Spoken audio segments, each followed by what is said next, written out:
5, 4, 3, 2, 1.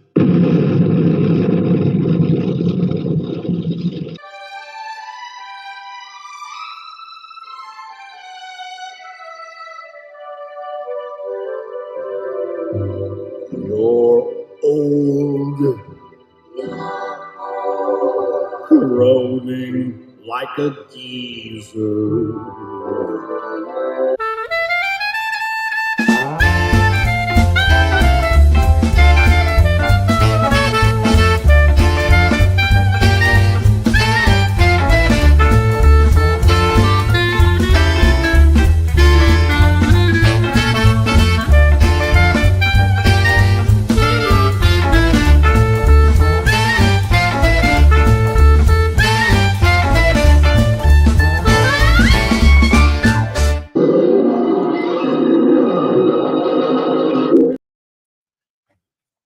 Hello, everybody, and welcome once again to Graybeard'S studio. This is episode 126, and we've really stepped in it this week. Thanks to our good friend Dan Lawless. We're going to, pardon the expression, tackle Frazetta women. And so we got quite a bit of pressure on us already. And I'm telling you, we're not only going to be drawing Frazetta women, we're going to be painting them live. So disaster could strike at any minute. This is the kind of show you've been waiting for. I want you to notice here that I do have my white mixed media multi-techniques paper for today. It's extra heavyweight, but if you're in France, it's Fort Grammage. Bright white or extra blanc. Is extra, that's not a French word, is it? Is that what they say? Like, I want extra fromage, I want extra cheese, or is there another word for extra and they just didn't know it? But anyway, I got the good paper ready to rock and roll. Here's a guy that I don't even know if he likes rock and roll, but he's here always and can always be counted on like a good concert. It's David Williams. Do we get an extra 2 hours? Can we get that? Well, actually, Shelly is picking up my daughter, so we can actually extend this a little bit, like into the 4:30 to 4:45 range if necessary. So we'll have a little extra time. But yeah, I would say keep the drawing simple so you have a little bit more time on the painting aspect. I don't know. We spent a long time since we've thrown some color down in this show. Here's a guy who's only one color, and that is pasty white. It's Gary Martin. Aaron, you may not know this, but I'm not very good with plants. Okay. I recently bought a cactus, and a week later it died. And I thought, dang, I'm less nurturing than a desert. I think you take any plant and put it in a pot, and it's destined for death. It's like trying to take a great white shark and put it in SeaWorld. It just isn't going to work. Especially if I'm required to take care of it. Exactly. Now, here's a guy that doesn't always work, but I'm feeling that today he is going to work because this is kind of his wheelhouse, Frazetta. So everybody welcome Dan Lawless. Hey, Gary, couldn't handle your dry humor. Oh, boo. Boo. Oh my gosh, I thought Gary's was bad. Boo. No, sorry, there you go. Hey, Aaron, you said that we're going to tackle the Frazetta girls, but yes. The question is, will they tackle us? No, they'll bounce right back up, though, if you tackle them on the right side. I was going to say that for the record, I'm okay either way. Yeah, there's no problem with that. So, I'm working out that scenario, Dan. So we're like kind of hanging around outside, and some Frazetta girls are walking down the street, and they see us, and like, okay, would those 4 old bearded weirdos even be on the list of people that we would want to tackle? Well, speak for yourself. I'm fine. Okay, yeah. All right. Yeah, Gary, quit projecting. Just to be clear. Okay. Quit projecting on the rest of us. Oh, my gosh. Yeah. It'd be a cushy experience whether we tackled them or they tackled us, I'm sure. So Yeah. No, I'm kind of excited about this because my very first influence was Frazetta. And then I moved to Wrightson, but who was also influenced by Frazetta. So it's not, as they say, the apple doesn't fall far from the tree. So I'm looking forward to this. And I can't remember if it was Frazetta or Buscema that really hit me first. I think it was Frazetta, because it was 8th grade when I saw my first Frazetta Conan illustration on paperback. But it's hard to say because I had comics too, and I know that remember having Marvel Masterpieces with Silver Surfer and Thor. I had that comic book. That was one of my very first comics was that comic, which was a good comic to start with.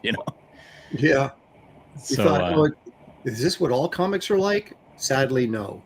Well, But Frazetta is what got me into comics. Is that when I grew up, I read the Sunday newspaper strips, Prince Valiant and Ricochet, that stuff. But I didn't buy comic books except when we go on vacation and be in the back of the station wagon and we'd stop, to get reading material. That's the only time. But I never, collected them or anything. And then I had a cousin who had some Brack the Barbarian paperbacks. Those Frazetta covers. That was my first Frazetta. And so I went to an old bookstore to buy some more. And that's when I saw the comic books, the superhero stuff. So it was Frazetta that actually steered me toward comics. Yeah, I was always like a big cartoon guy, Flintstones, Popeye, all that kind of stuff. And then I discovered Frazetta because I used to just hang around bookstores. When we would go to the mall, my parents would drop me off at the bookstore and they'd go and do whatever. And there was... Were you like wearing a trench coat and standing in the corner? Yeah, I was a little kid in my trench coat. But they had those Ballantine books, the Frazetta Ballantine books that came out in, 75 or whenever the first one came out.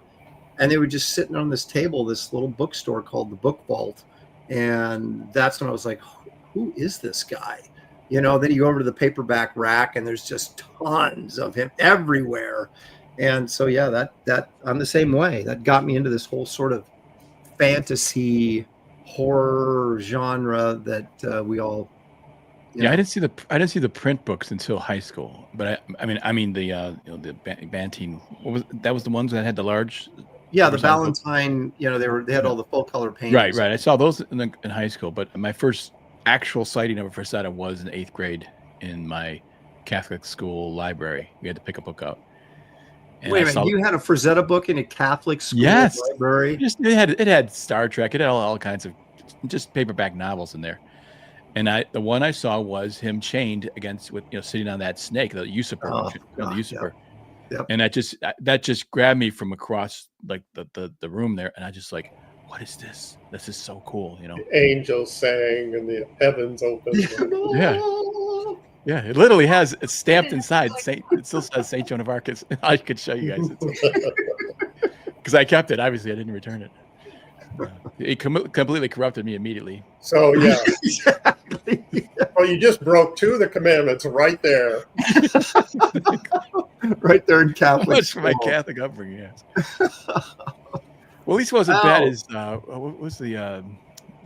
who's that painter does the Conan stuff? I forgot his name now. He's famous Conan painter. Guys who Earl Norham from the Savage. No. Whatever. He said he would go into the bookstores and rip the covers off and take them all. Who, Joe Jusko? Joe Jusko, yeah. We just Joe. I don't know. Has Joe Jusko got to a point where you can just call him Jusko, kind of like Frazetta, or do we just call him Joe? It's been doing some. If you say Joe, we may not know what you mean. That's true. I usually just say Jusko. It's like Cher.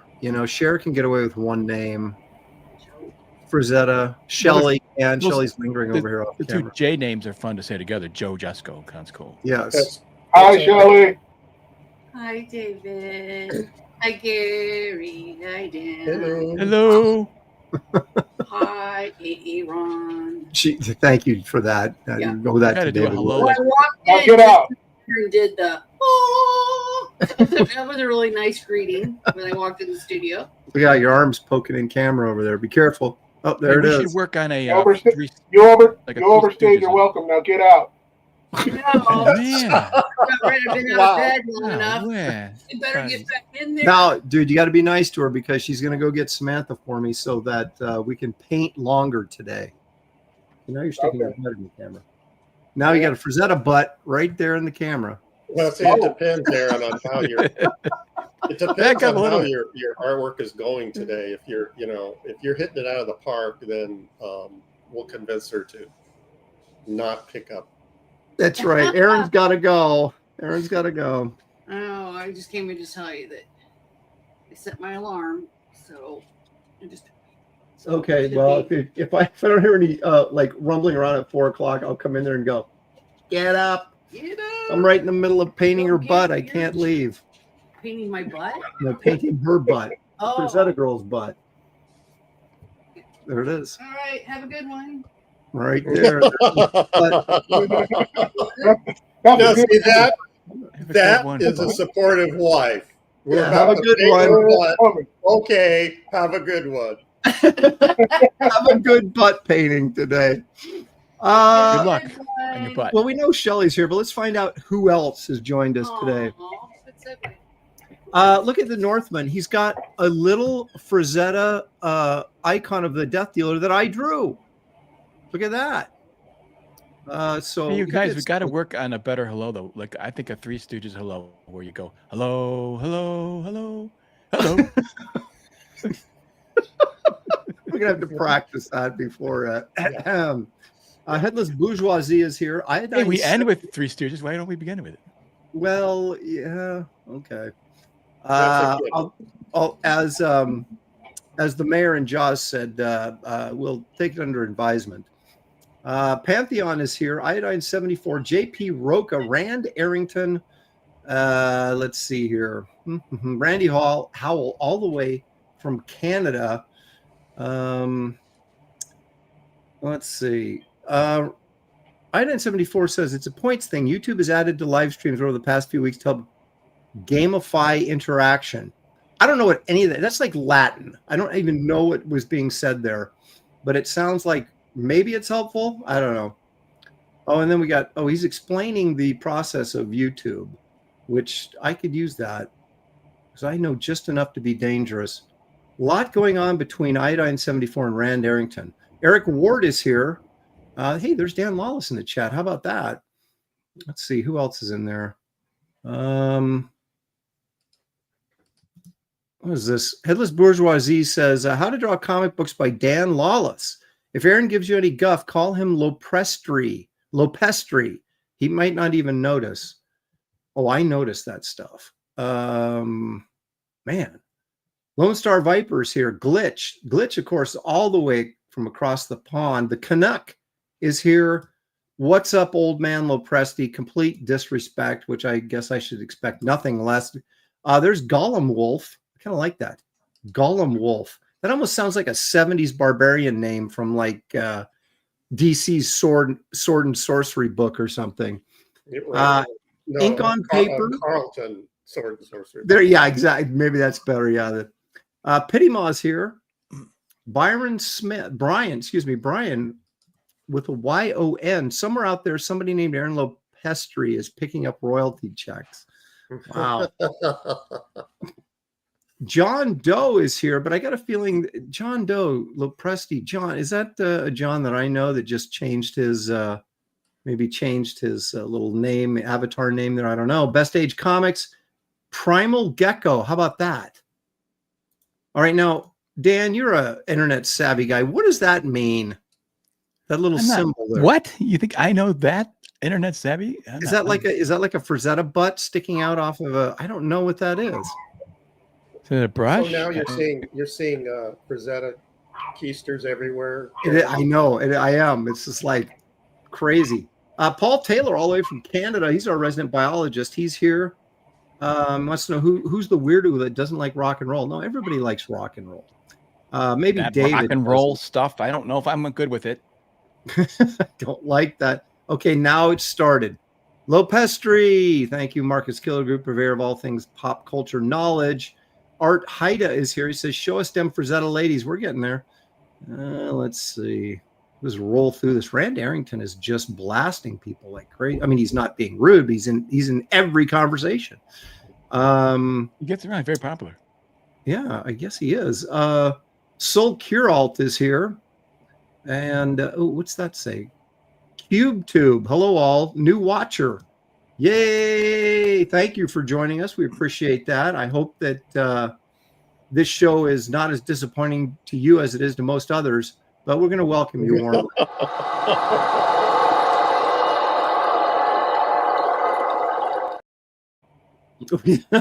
We appreciate you joining us. Wow, our expectations are really high. We hope you're not disappointed too. Gary, you start low, then you got no place to go but up. We should see how fast we can disappoint someone. Like put a stopwatch on it. You don't have to try to do that, Dan. You gotta get a disappointment meter. Because we can disappoint anybody, but I'm at the point where let's go for the record. Yeah, let's do it as quickly as possible. Rachel Brinkley says, "Glad I'm buzzed for this." Blue Neptune is here. Let's see. Ooh, super chat already. Northman for $4.99. My man, Dosed Dibs. My man, Dosed Dibs. Dosed Dibs. Oh, Dosed Dibs. He's got dibs. It's very formal. Taoist dibs. Yeah. Thou speaketh thine English. There's nothing I enjoy more than people sending us money than saying nonsensical things that we have no idea what they're talking about. And we spend 5 minutes trying to decode it. Well, I guess you're getting your monies out of it then, right? Yep. Henry Jeremick says, Aaron Lopresti, Gary Martin wants to know, when are the Graybeard's going to draw Spider-Man villains? He wants someone to draw the tarantula. Oh, boy. With Tina's face. Oh, boy. That would be the nightmare episode. What do you guys think of this name? Shane Girdlestone. I like that. Shane. It almost sounds like a Monty Python knight name, from yeah. the Holy Grail. Sir Shane Girdlestone. Bibliobob is here. I love how it's taken me like 2 years, but I can finally say his name. John without an H is here because always. And look out, Katie Did is here. Hello. I forgot, Aaron. I forgot to tell you. Katie told me I was supposed to tell you. You're doing really well. Keep trying. She said in case she wasn't here, I should relay the message. You're doing really well. Keep trying. Yeah. All right, I see how it is, Katie. Yeah, see that that's something a mom would say. Keep at it, Billy. The Canuck is here trying to cause trouble. He says, "What the hell? That's what you expect, old man. Can we get some real talent in here, like maybe Eric July, Matt Barr, or even that guy John Delarose?" Wow. Oh, yeah. Can you draw? We should find out if he can draw. He can draw our ire. Corey Landis is here. Derail Gaming is joining us. Lord Hinson Comic Skater is joining us, of course. Hung. Careful. Hong Kong.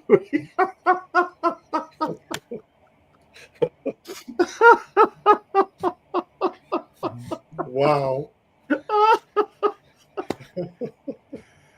Okay, that was a good one. Yeah. So who had a bigger influence on the panel, Frazetta or Jack Kirby? Well, for David, it's Kirby. For the rest of us, I don't know. Frazetta for me. Frazetta for me. No, I would, even though Frazetta got me into comics, Kirby was a bigger influence for me for comic art. Okay. All right. Yeah. Although, gosh, it's hard to say sometimes, like these things are all hitting me at the same time, kind of, and I don't know what was influencing me when and how much, I'm saying? It's like trying to go back 40 years, 50 years to try to remember that, That's so funny because I have a very clear vision of like these things these stages that I went through and what influenced them. Yeah, but they're kind of getting a little mixed up to me right now. I like I said, I do remember seeing that first Frazetta picture though. That I remember. I didn't like Kirby when I was a kid. I didn't like Kirby till I got older and really understood what he was doing because I was so into Philistine. Yeah, I know. I was so into, not so much stylization as I was, how well or what I would determine realistically they drew. So I really like Neil Adams, like Frazetta, although Wrightson didn't fit into that category at all, but he drew monsters really cool, and that probably sucked me in.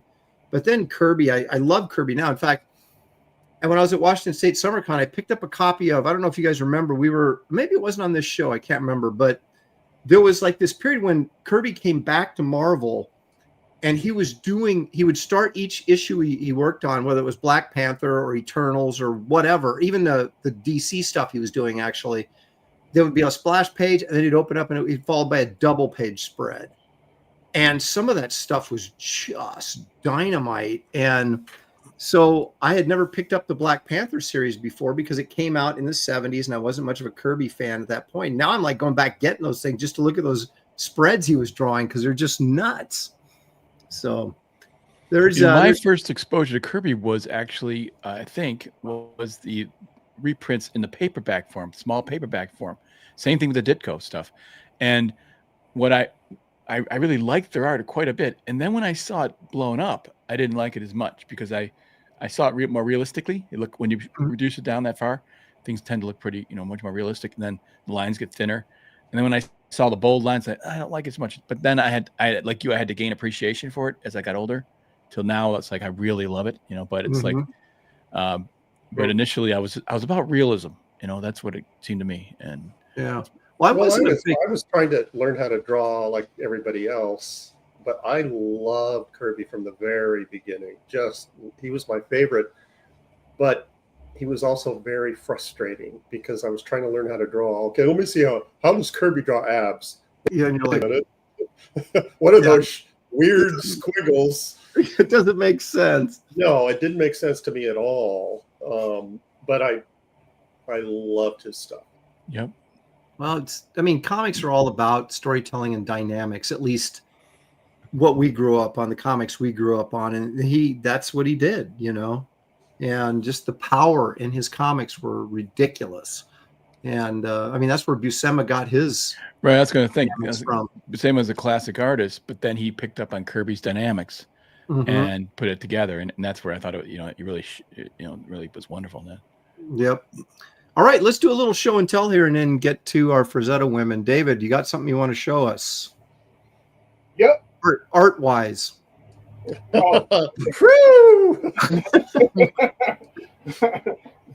He was like, oh, no, I've got nothing then. I thought we were doing something else. Yeah, I had to zip it back up. Okay, yeah. Bam. Oh, let's bring this up here. Where are we? There it is. Look at that. Oh, my. So I was working on this, just for fun, because I wanted to build up a portfolio of just, characters I always wanted to draw. So I did Wonder Man, classic Wonder Man. Every other costume he's ever had sucked. Yep. So I wanted to do the best one. Yep. So I had fun. And I was also doing this because I'm gearing myself up to work on my creator own thing on the side. Mm-hmm. And so I just wanted to kind of get into the mode and the flavor of what I'm going to be doing. And this was done on Kings. Was that day before yesterday? Yeah, Monday. And who won that one, David? Yeah. I don't know. Some hack. This is the only piece that got any money on that show too. Not only did you win, but you actually sold it for a decent price. Oh, you did. We didn't sell it on the show though, did we? You sold it afterwards? No, we sold it on the show. Oh, that's right. We did sell it. Forget it. Yeah.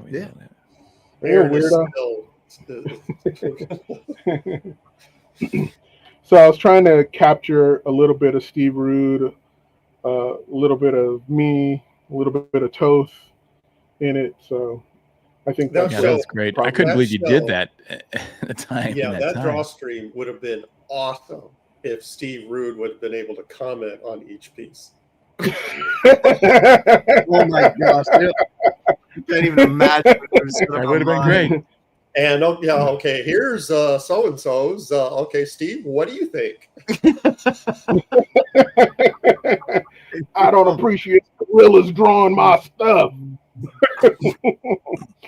That's a great piece. So- And so is that. Now, is Ethan going to use that for anything? Yes, he said he's going to use it for a cover for issue 3. Oh, that's great. That's a nice piece right there. I love that. Those faces are great too.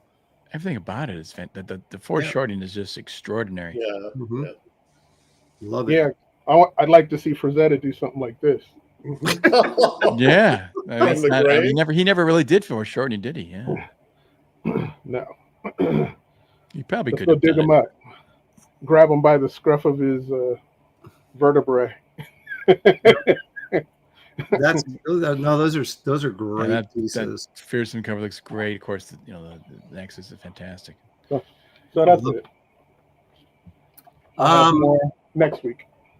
Hang on a second here. Katie says, I told Dan that at least Mike comes by and hangs out with me on Mondays.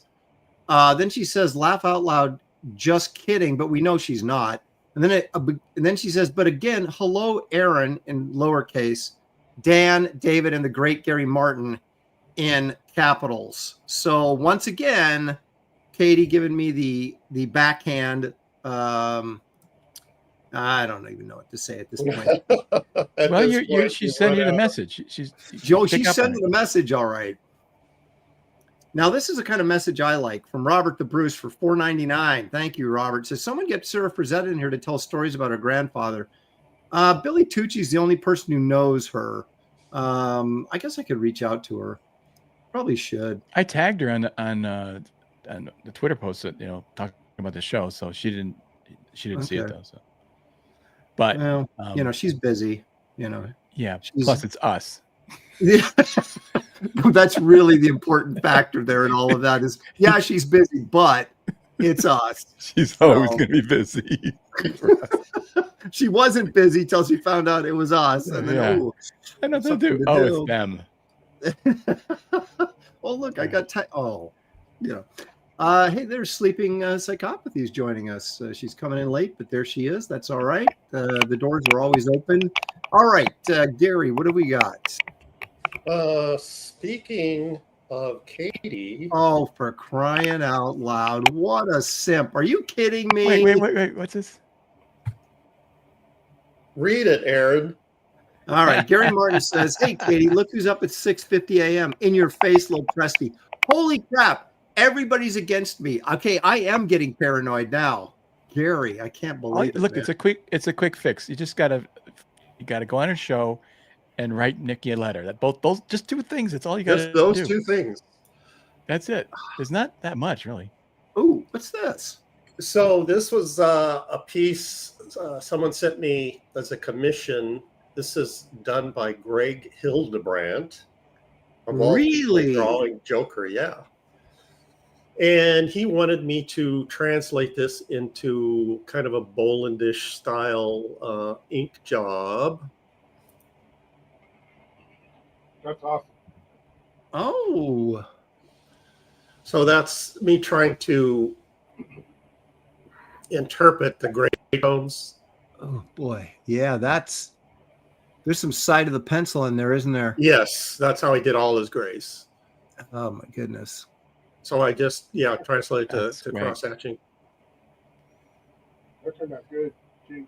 Yeah, it did. That looks nice. Thank you. It's a great Joker. But it's fun. so freaking hard when you get that side of the pencil stuff, isn't it? To kind of figure out what you want to do. Okay, yeah, that's gray. What do I do?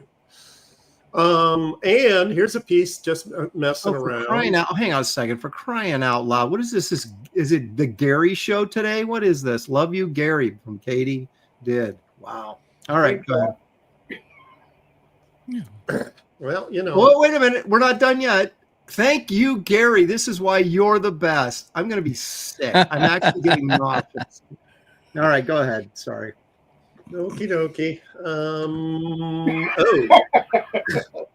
I have this to share.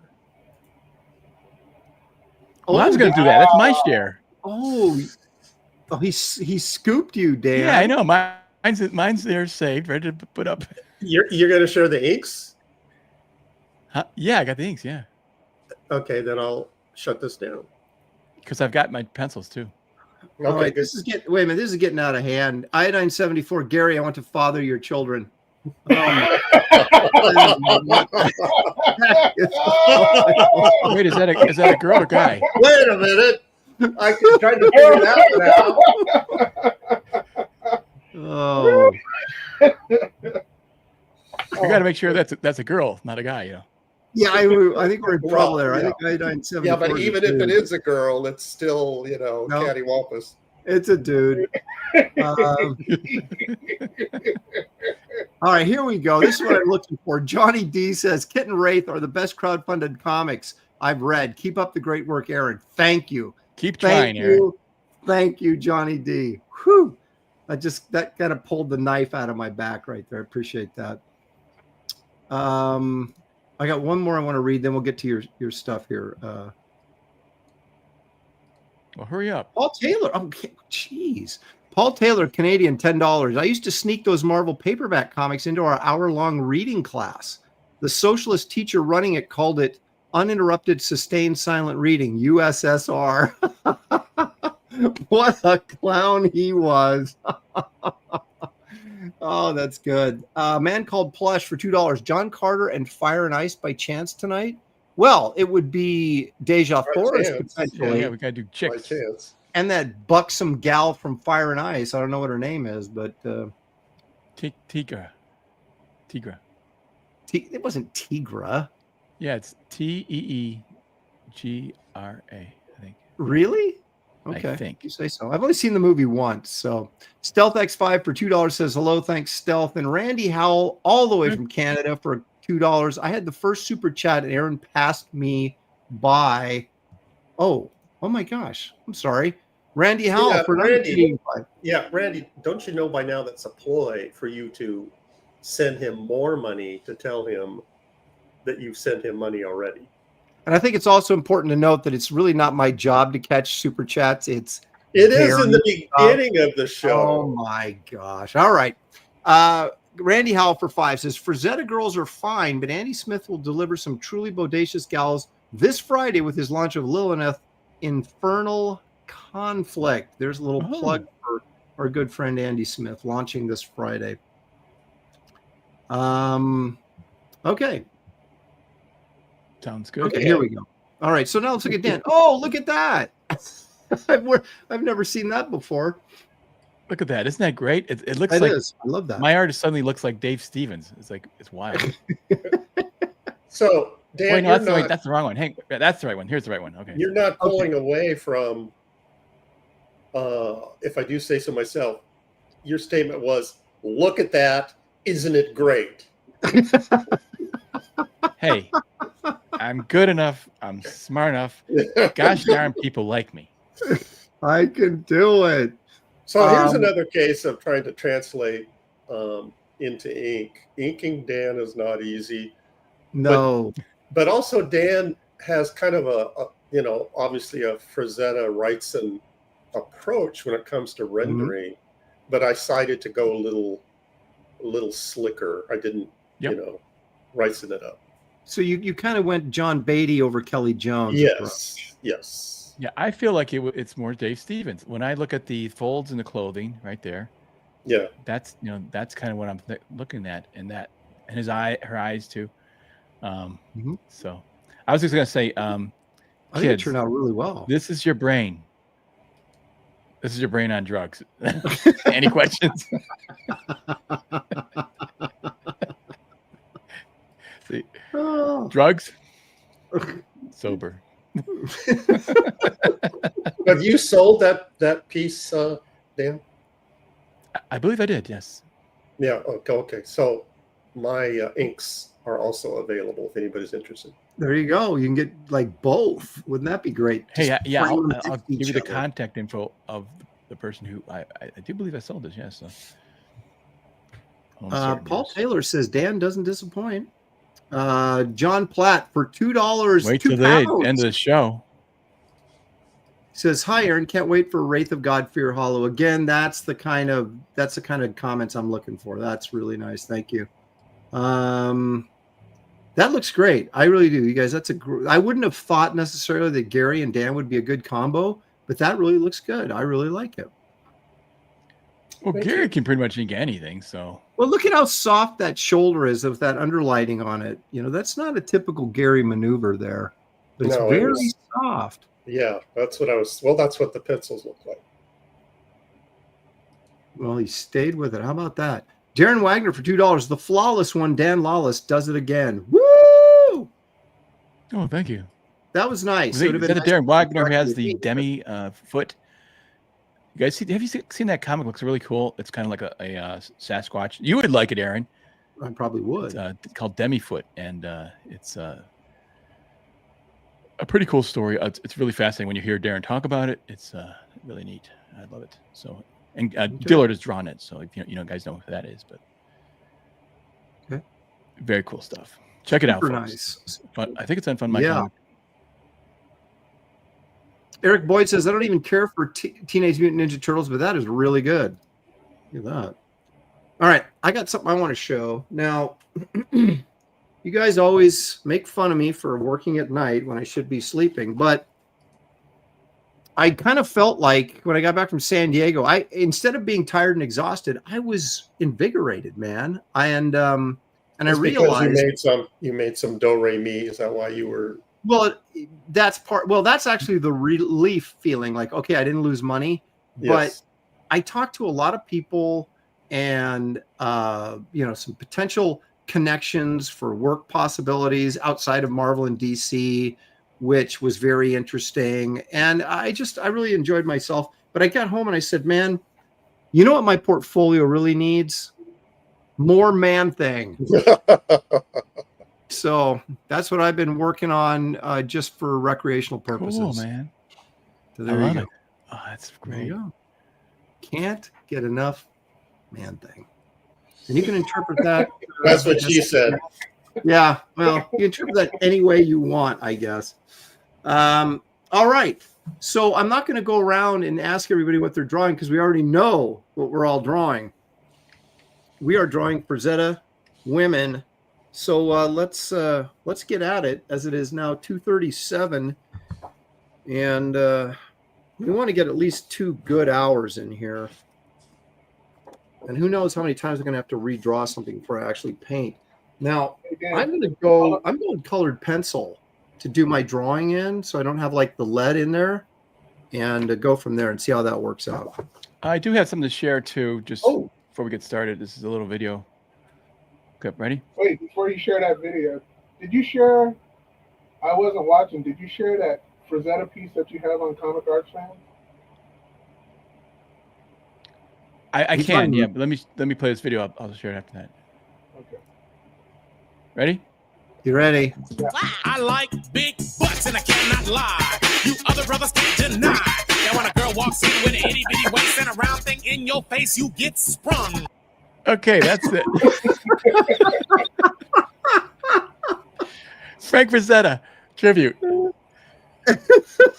at how Dan. Look at how red he turned. Oh, he embarrassed himself, but he couldn't stop himself. That's the thing that was so funny. I think I'm just getting a little hot flash.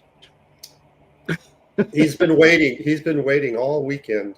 John wants to know, is Dan stoned? No, it's my natural state, unfortunately. A lot of people ask me that. Why does everyone keep asking me that? Everywhere I go.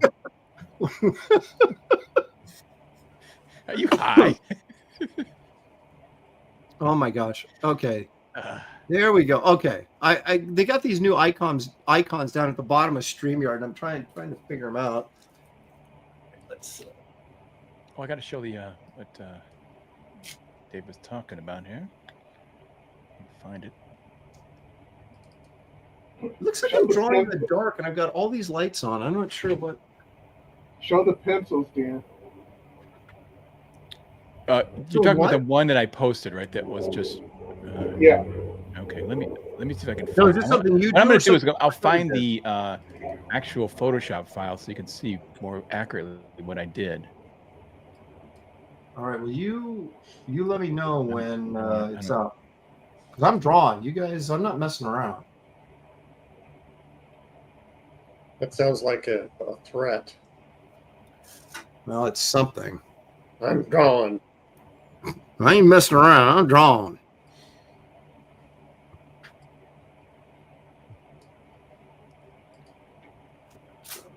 Do it that way after all. They come in over the top. David, you can start. I'm looking for reference, man. Oh, okay. So he does the opposite preparation technique that Dan does. He waits till the show starts and then he gets organized. I do I'm that already sometimes. erasing. I've been An working option on is this available. 30 seconds. I'm already erasing. Okay, I got my foot. I don't know if this isn't the actual file I worked on, but it's or is it? I don't know. Anyways, you can see here I did a study of faces of Frazetta first. You know, Mm-hmm. I traced them. I really studied them as much as I possibly could, and then I did this. Excuse me. Ooh. And there, You know, there's the think black about Frazetta. It's those cheekbones and the eyes with It's the Frazetta, you know? cheekbones, yeah. So it's pretty weird, and also it's weird, but he kind of does this forehead thing. If you look at, too, Yep. like it's a really prominent forehead. Let's see, like there's Yeah, see that Mhm. shading on that it's forehead. round. Yeah, It's round forehead. It's always round. Yeah. Yep. So the eyes, it's a sort of like a very girly face.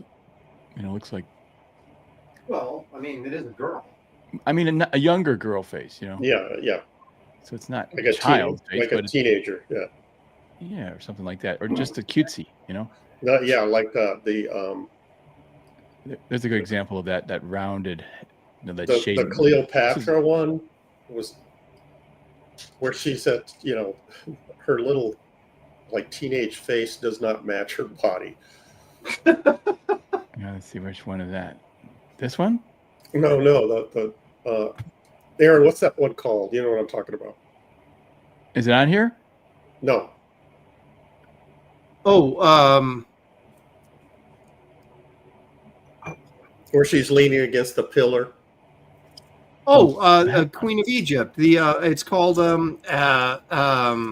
it's sold for like $1 gazillion I don't too. have it here. Oh, there it is. Okay. Egyptian there it princess. is. Egyptian Yeah. princess. Yeah. Okay. Yeah. That's definitely a teenage face, but the rest of her is. Oh, woman. Yeah, exactly. Egyptian queen. Thank you. The Egyptian queen. Okay. Well, something like that. All right. I better start. Get rolling here. Multi-revelator. Thank you. I think I'm procrastinating. I'm And he nervous. says $5.4 million. That's really amazing, isn't it? I mean, he was getting Yes. good money before he passed away, but my goodness.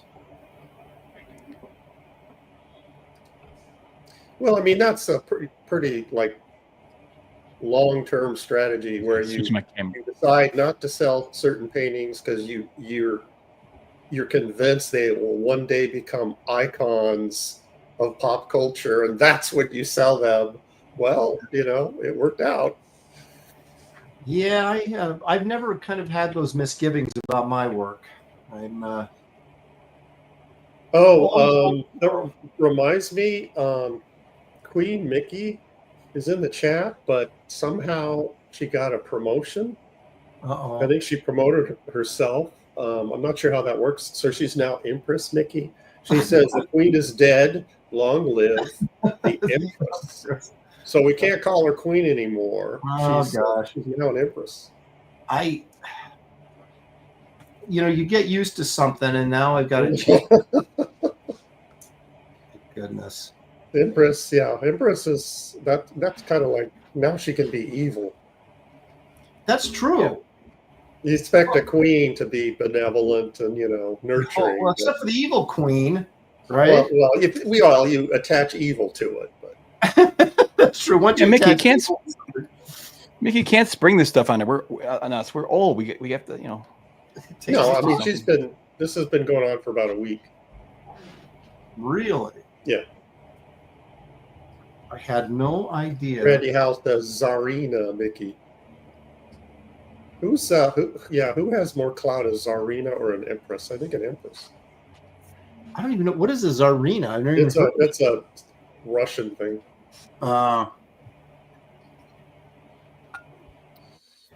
I think an empress, right? Yeah. So she's acknowledging the proletariat. How do you say it? The proletariat. Yeah, she's acknowledging the serfs, the plebes. Oh, well, I decided to go orange instead of brown, but Hey, David, stop messing around and put hips on that woman. I'm channeling my inner Larry Stroman. yeah, give some booty.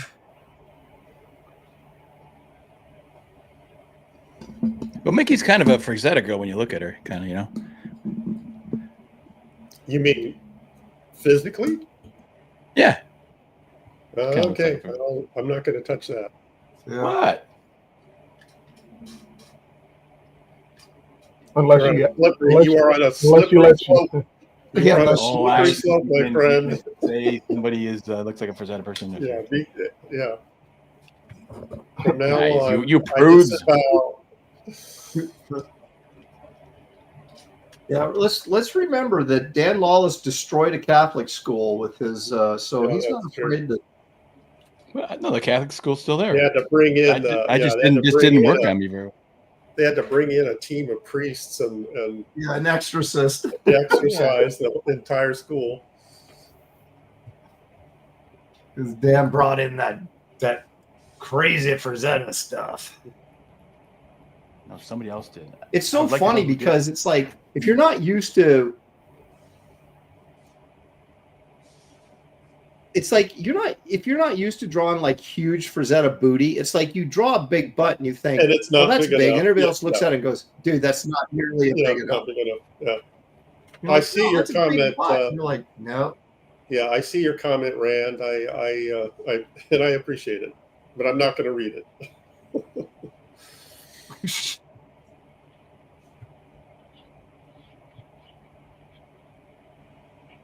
Okay, Luffy as God says, Frazetta drew Conan like 8 times, so I draw Conan 10 times, and I'm better than Basima. Insulting. Who said that? Well, I don't know if Insulting. you're better. You could say that. No, he's saying, yeah. He's offended by that. Right? Am I reading that correctly?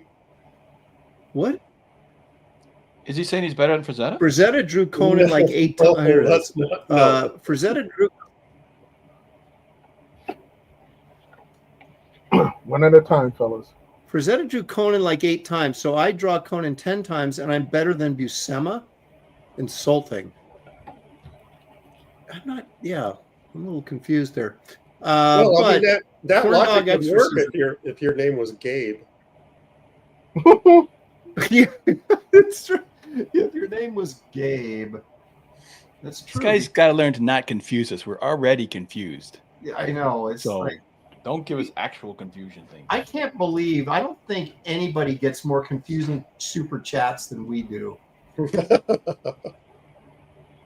No, I think watch Ethan. He's constantly getting weird comments, but he has an ability to decipher them.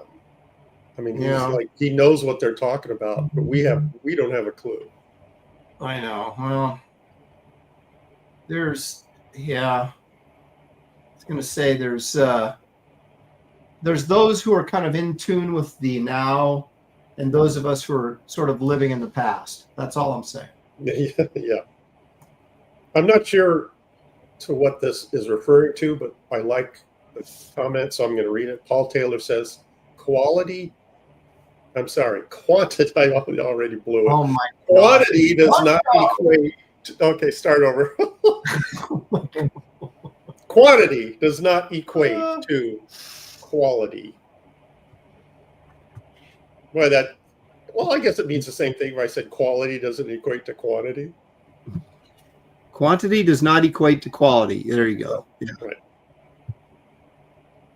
Marcus Killigrew says, I hate the word booty. Okay, Marcus. No, I mean, I will write that down. some people say they don't like the word moist. It's like if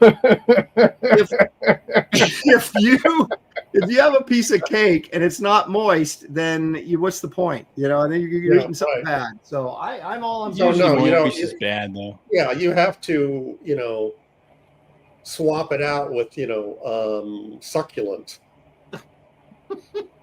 Wow, this think I like the word chocolate cake sure is succulent.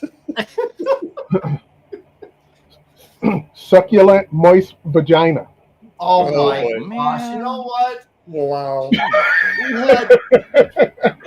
There goes our PG rating again, thanks to David Williams. Oh, I can always count on. David is like he's like the sun rising. You can always count on it. Well, you guys play around the fringes. I like to dunk it sometimes. Oh, You're David. You're being scolded by females in the chat. Why? sleeping psychopathy. She's just David, just like that. That's how I can read that into the type word. Yep, that's how she's saying it. Mm-hmm. I'm honoring women, please. Snozhead said, "Is man thing moist?" Now, see, I wouldn't use that to describe man thing. Man. I Hold would. on a second. Gollum Wolf, cool name, says, I just sent a link of this show to my mom, and David shouts that.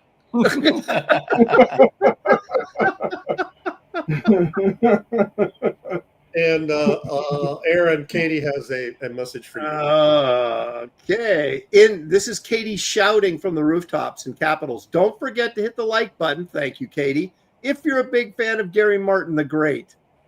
Holy crap. All right. Thank you, Katie. I don't normally drink, but I'm going to start. I'm going to have to pour myself some bourbon or something after this. Bourbon. Right. Luffy's going on to explain, why am I messing with super chats right now? And I need to be drawing Frazetta butts. But Buscema has created the whole world of Conan in comics. I don't know if I agree with that. His style, can you come in, draw Conan 10 times, and be the GOAT? No. Well, Frazetta was pre-Buscema Conan. And Barry Smith was pre-Buscema Conan as well. Because I believe Buscema was supposed to do Conan, and he couldn't do it he had commitment or something like that, so gave it to Barry Smith. So I had not heard that. They originally offered to Buscema. That was my understanding, but he was so wrapped up with, he was doing the FF and the Avengers, and they just couldn't squeeze it in at the moment. And but then he took over, obviously, on issue 25, I guess, when Barry Smith left. So, but you know what? To Luffy is God's point. If you look at Robert Delatorre's work on the new Conan stuff, he's doing a heck of a Buscema. He sure is. There are a lot of artists that have tried. He succeeds. Yes. And I am not someone who likes artists who are riffing on other artists, but I really like what he's doing. It's like you're bringing Buscema back to life for this Conan. And it's Buscema at the top of his game, type stuff. So you really got to give him credit. Aaron, would you change your opinion about artists copying other artists' style if somebody was trying to do Lopresti? Well, if I was dead, I'd probably be okay with it. What if it was really good Lopresti? Well, I would question why anyone would copy. I mean, it's not like I've shown the path to success is drawing like me. So, but I suppose if No, I would be pissed. So as a career choice, you would it's like, what are you thinking? I would advise against But it. wouldn't that be like flattering? Yes. In fact, someone did No, do that. what if they Go ahead. do it and make more money at it than you? Then I'm really pissed. Then I'm like calling up editors going, why are you hiring that guy? He's got the politics. When you get the real McCoy. Somebody did that when they did a fill-in issue of Sludge. I can't remember what the guy's name was, but he tried to sort of make it look like I drew it, which in a weird way made sense because I was the regular artist on there and he wanted to keep it consistent. But it was like, I was looking at it and I was like, oh my gosh, that looks like me. Oh, that looks like me. It was really a bizarre experience to see that. And it was kind of flattering. But I knew he was just doing it for the purpose of, trying to keep continuity within the comic. He was just doing it for the LOLs.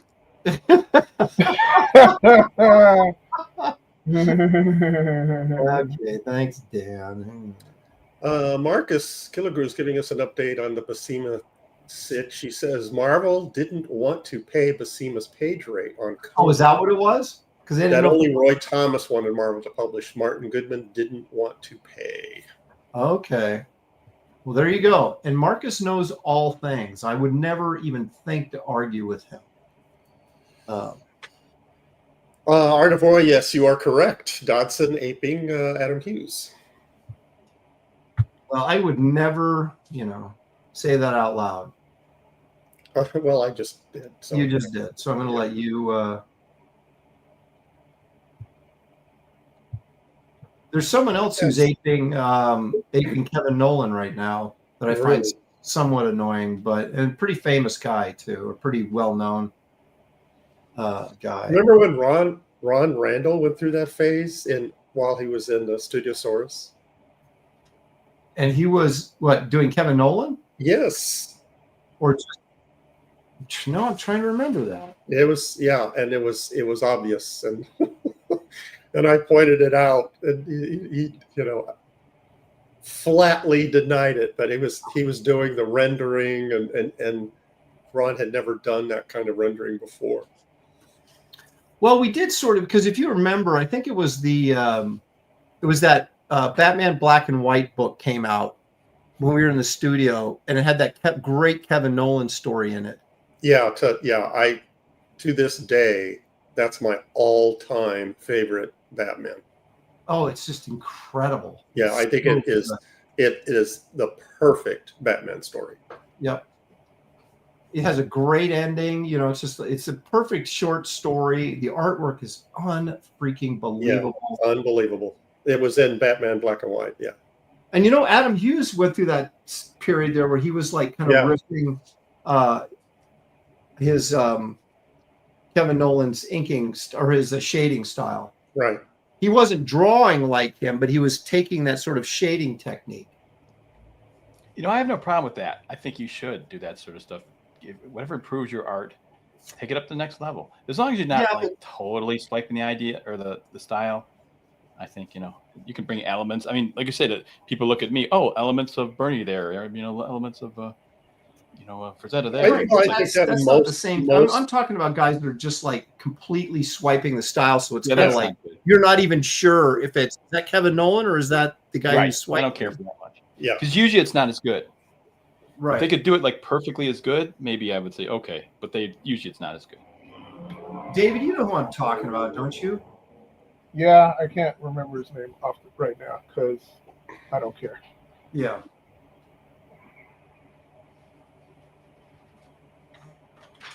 You guys all got that that pencil drawing book that Frazetta did back in the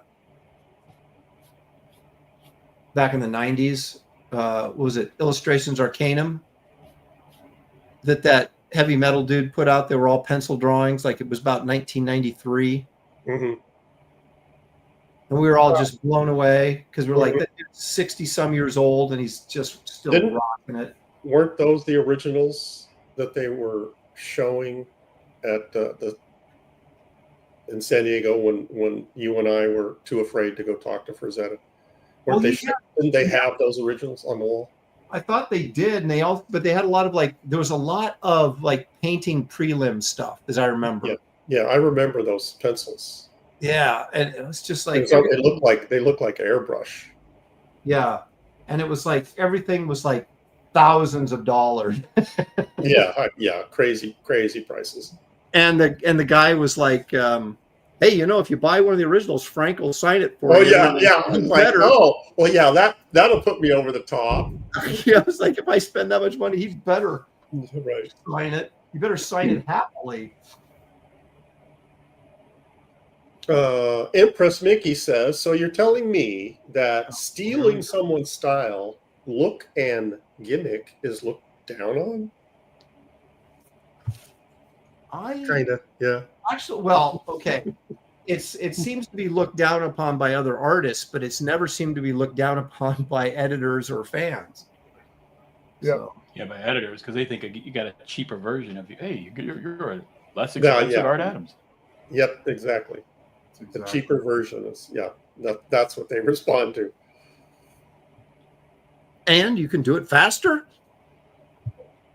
I mean, that's the price they got to pay for not producing. And this is a business, and these guys who can knock this stuff out are keeping those, fine artists who do comics alive, So they should be thankful for some of these people who swipe. That's the odd thing about it. I know they don't like it, but. Well, no, I mean, that's an interesting point, too. Because if it was just them, you'd never, like Travis, Travis doesn't produce any artwork. Yeah, but he doesn't need to. So, and he's moved off of his style. You know that thing about, Adam Hughes, without naming a person. We already named him. I'm not going to say that it was who we think it is. Okay. Adam was asked about people who swipe his work, and he was thinking of somebody in particular. And he said, that's fine. He could use my 1990s style. I've moved on. So some of these artists move on and they don't care. First they're upset, and then they realize, you know what? Let them have at it, And there's more than one person that's done Adam Hughes and stuff like that, and no, that's true. Become very successful and whatever. But Adam is, he's, always 10 steps ahead. Yeah, Rand Arrington says that he saw Adam over the weekend. He says he has a very different style, and he's asking, has his art evolved? Well, yeah, that's what you're saying. Absolutely. I mean, it could evolve into something we don't particularly love, like the other stuff, because we're trained on this one thing. It's just like even Travis's art is not the same. He doesn't put the same, attention to hyper details that he did before. And some people feel, oh, I don't like it, but his structure is still all there, and he's doing different techniques on it and stuff. And he doesn't have to do any of this stuff. He doesn't have to do comics or any of.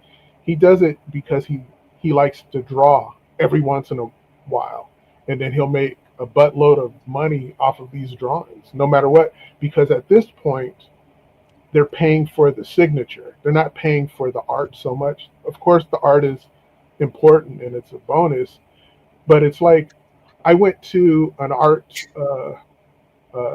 store, kind of museum up in the Bay Area, and it was Peter Max. If you look up Peter Max and the kind of stuff that he would do, so me and my wife walk in and we're looking all through the stuff, and there was a drawing that was probably 4 by 4 inches, and it was just nothing but color splattered and his name signed directly in the middle of it, Max. And I go, and it was like this was like in the 90s. And I said, man, who the hell would pay $5,000 just for this man's signature, blah, blah, blah, blah, blah. And as I'm saying this, he walks up and goes, "Oh, so what do you-" and I realized it was him. I was just like, I knew you was, I'm just playing. Yeah, I knew you were there. But, there's a lot of, artists out there that we've known for years, and their art is different. I won't say that it's worse or better or any of that kind of stuff, but no matter what, we're paying for the prestige of saying, "Oh wow, I have this person's art." The guy who did. Just say, like, if you were to buy a Brian Boland now, does he draw like how he did when he drew Killing Joke? No, but you'd get this and say, "Hey, the guy who did that thing way back then, he did this for me," or I bought this art that he did recently. You just want a piece. You want that signature. That's true, but Boland has taken it to a new level of awful. You're not nice. I was trying to get Boland on here, and you just effed it up. Thanks. Shoot. Because he used to be, he was brilliant. I love his stuff, but boy, I've seen some sketches where it's like, if I paid $500 for that, I'd be pissed. I'm changing the subject. NPC Oasis asks Aaron, I really liked the show last night. Would be nice if you had more shows like that. So this one isn't that good, apparently. Wow. Go look at the other show. I think this one could use some work. Yeah, do that. Nick Clark. Actually, I did catch that show, and it was really interesting, you guys. I really liked it. One about the comics, and conventions and stuff. Yeah, Comic Cons and stuff. Very, very interesting, because it's fascinating how things have changed, Yep. Nick Clark says... Hold on. I'm sorry, Aaron. No, I was just saying, you go. I was thanking him for liking the other show, and I hope that maybe someday he'll like this one as much. Fingers crossed. There's a goal to try to achieve. Nick Clark says the new Lucas Museum of Narrative Art in LA has some Frazettas and some Rockwells, even Kirby. Or two. That was a big presentation at San Diego. Everybody was like waiting in line to see George Lucas, because I think they were all thinking he was going to talk about Star Wars, and he didn't talk about Star Wars at all. They were talking about this museum, which, to me is more fascinating than talking about Star Wars. But yeah, unless he was going to cap on somebody, then it's kind of, entertaining. But Gollum Wolf wants to know what medium you guys are using. I'm using watercolors. I'm using paper. Paper and a pencil. I used an orange colored pencil to do my drawing in, and now I'm using watercolors, and I'm using specifically burnt sienna to create my base flesh tone. I'm going to use gouache. Gouache. That's what I'm using. Gouache. I have not used enough gouache to feel comfortable with it. I like to experiment when people aren't watching me. Well, it is a tough remember, it's gouache in the real world, but in art school, it's gouache. Gouache for the pretentious people. What's in gouache? Nick says George has collected over 50,000 pieces of narrative art and put them in the museum. Is it just art, or is there going to be other stuff in there? Like, props or Star Wars stuff? Well, no, but I mean, if it's like, I would assume it's like, okay, somewhat Hollywood did, right? Aaron, I need to interrupt you. Yes. Beatty. Oh no. In the house, and all he's saying is, well. Thanks for undermining our confidence. Yeah. Bad enough. So, yeah, see, he's sometimes less is more. Oh my gosh. I was feeling so good about myself, and then see, that's why he's a master of the insult. you just read into it your own insults, whatever you think it is. It's like, well, covers everything. Yeah. All your insecurities would fly up naturally, you know. Yeah, John, we have been chastised. Oh, Maybe he's my talking about goodness. art. Maybe he's talking about the show. Maybe he's talking about, see, you don't know. Yeah, he's inside my head now, like Katie did is. I just everything she says, I'm like, what does she really mean by that? Of course, Beatty, it's pretty clear. I know exactly what he means when he. He's not being cryptic by any means. John is already calling it. He says David wins. He's going to keep saying that until he gets his Captain America. So I don't think we can even validate his opinion, really. Oh, he's under duress. This is a hostage situation.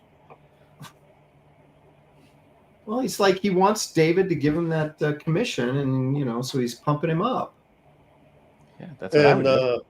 Maroney is asking about that famous artist Les Ismore. Well, that was the next point I was going to get to. Is you talk about artist styles evolving and stuff, and I think the older you get, the more you start to appreciate people like Toth, and you get away from that sort of like hyper rendering that we all sort of were drawn into when we got into comics, because we want to impress the editors or whatever. But then you start looking at form and storytelling. Yeah. Like I've always liked Ron Garney's stuff, but Ron is really more about form, and that's the thing. His drawing is so good. Yep. He strips away all the unessential things. Exactly. And his inking may be rough or whatever, but the form is still there. And so you start to appreciate that like we probably didn't when we were younger. I don't know. I always thought he was great, though. It's just, I saw the solid drawing is just, it's there, Yeah.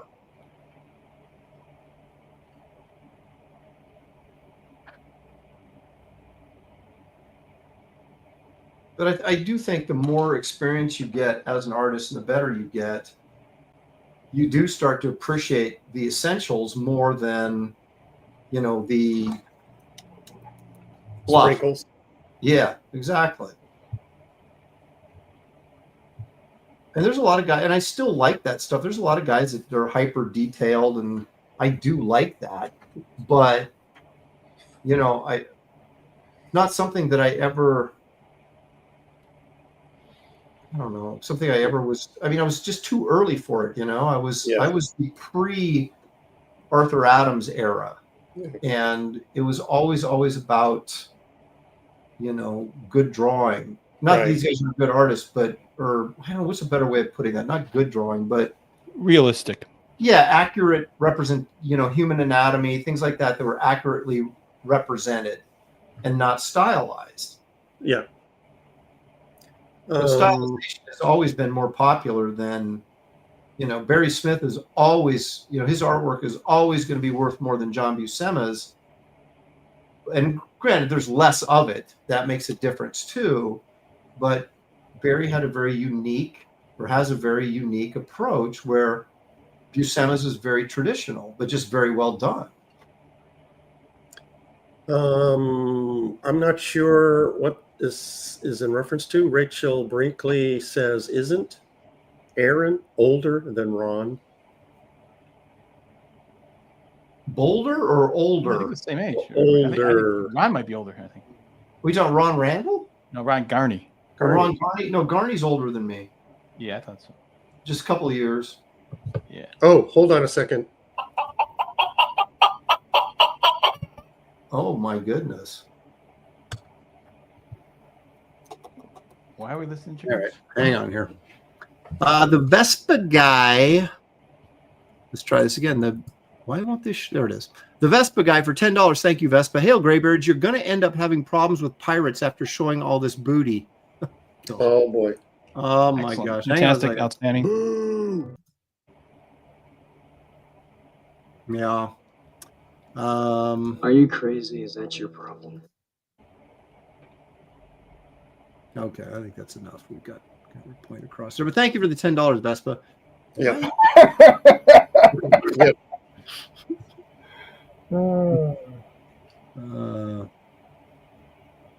It's incredible. It's beautiful. Yeah, you're pulling up a conversation between Creta Fay and Mickey, so you don't know the context of this comment. Oh, I didn't mean to do that. My thing is my mouse is responding late. It's like I click on something and then like 10 seconds later it then does it. I don't know. Wait, you said your thing is responding late? Yeah, I know. That's what I said, and I wish I hadn't said that. See, I'm clicking on the main thing is the response, though. Yeah, I'm clicking on stealth right now, and it's not coming up. And there it is. Oh, that's after. What is Mickey? Oh, there it is. Okay, Stealth X5 for $2. Strawberry, pancakes, waffles. That's a good combination right there. With the strawberries and the pancake and the waffles. But then he goes there and throws in pizza, pepperoni pizza on top of that. So I guess that's your lunch.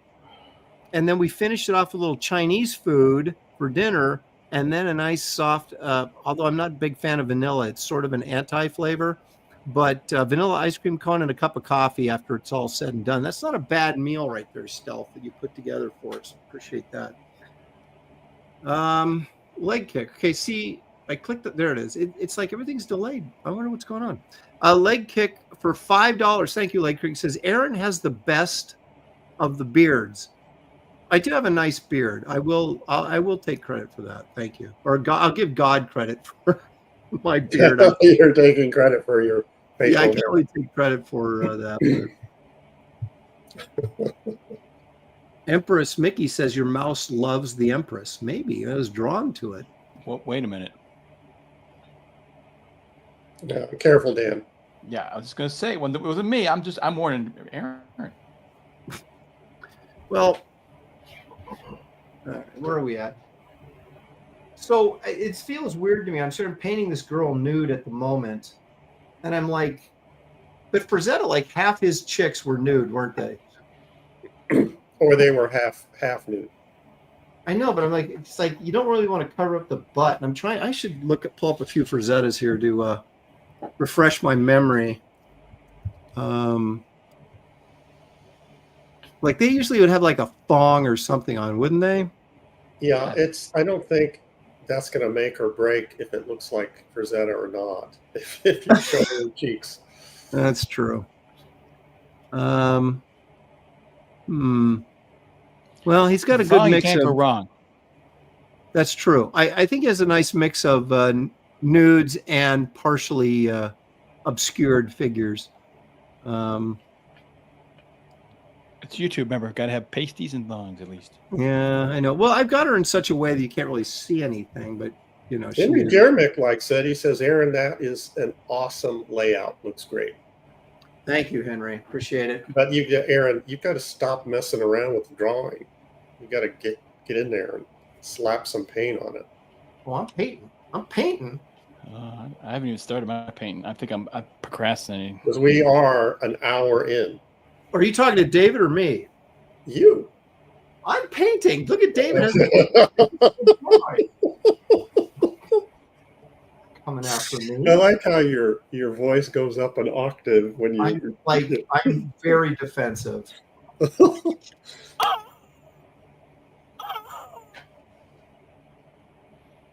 All right, I heard that. I heard it. All right, here we go. Ooh. There's a delay. Why is this taking so? There it goes. Robert the Bruce for 1999. Thanks, Aaron. I didn't know who Thomas Blackshear was until your Sunday show. Thank you, Robert. Glad to open your eyes. He's brilliant, and I don't use that term lightly. On his site, you can purchase demos and see how he uses gouache. In art school, we were taught gouache was a throwaway medium. Thomas shows otherwise. A lot of people use it to do their prelim paintings for like oils, right? So they'll like do their thumbnails with gouache, and then they'll go ahead and do the finished painting in oil. So probably talking over John Beatty's head right now. So I probably should. It's a traditional. You want to poke that line poke there? Poking the bear, am I? Well, you never know. Well, gouache is traditional, like advertising paint. They used it a lot on those car ads and stuff like that. It was very big in the 60s because it dried very quickly. That was one of the things, and it photographed really well because it has a very flat finish. Right. So there was no shine, and that photographed really easily. So there's a lot of reasons they used it.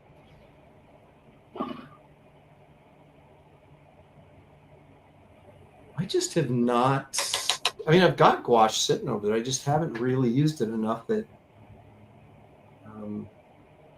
I wanted to get crazier today with it.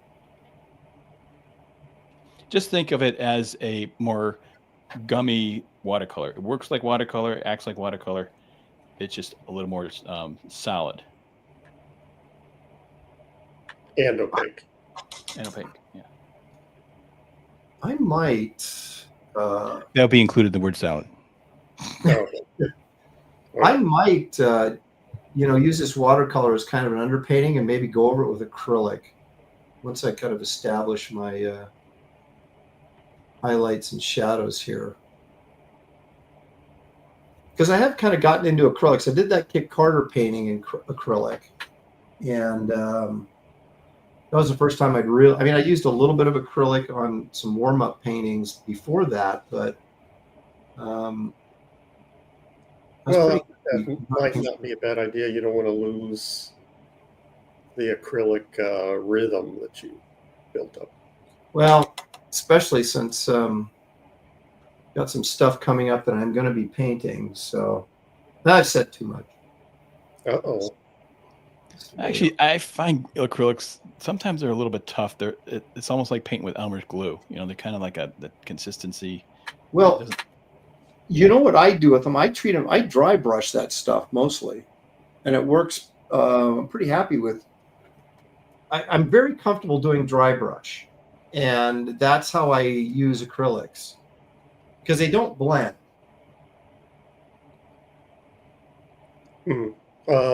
John Beatty is piping in. Uh-oh. Well, a second, it's scrolling. I had to backspace my really mean comment as I didn't want Aaron to really feel down. So he's censoring himself, Aaron. Oh, wow, John, I don't even know what to say. That's so kind of you. Creative Face says, I got your sketchbook, Aaron. Looking forward to it. Is the Bernie Wrightson Death Day drawing in it? The title, Death Day. Did we we did a Bernie Wrightson Day, didn't we, or did we? I can't remember. Do you guys remember? Did we do a Bernie Wrightson on here? Yeah. Yes. What did I don't remember? I did. I think I drew a Frankenstein actually. I did Batman.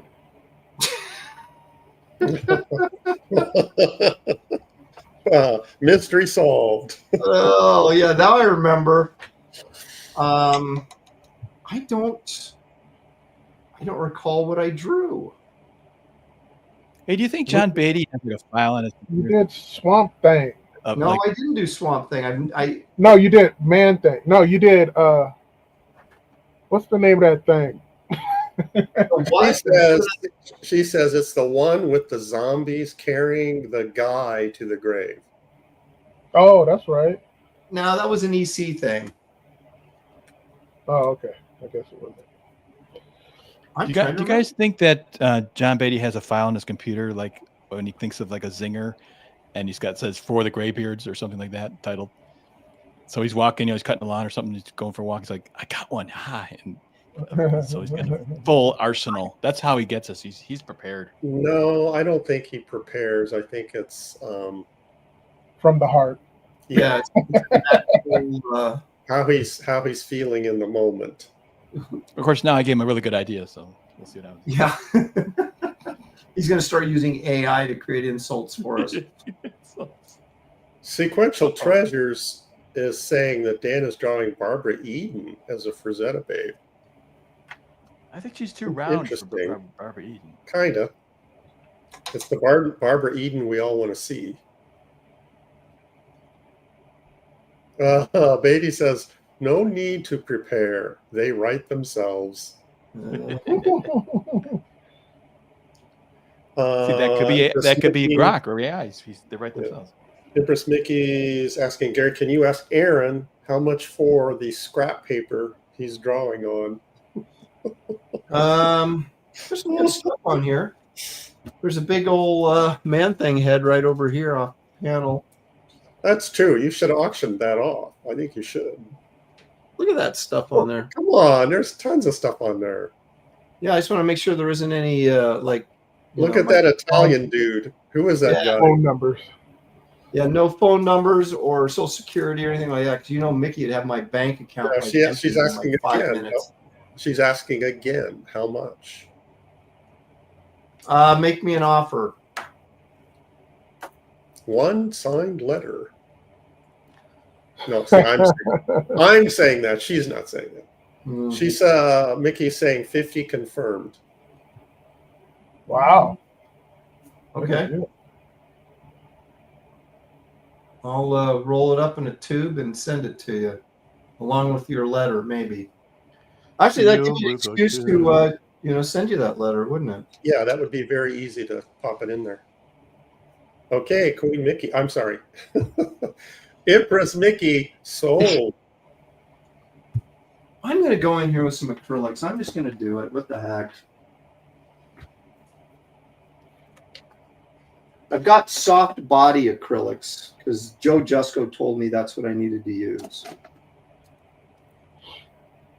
Oh, that'll make all the difference. They're Mickey, yes, he said he agreed to that price. I got to find myself a good brush here, the right size brush. I got these giant brushes for oil. Aaron. What? You might want to read John's comment. Oh, Lord. Lord have mercy. Okay.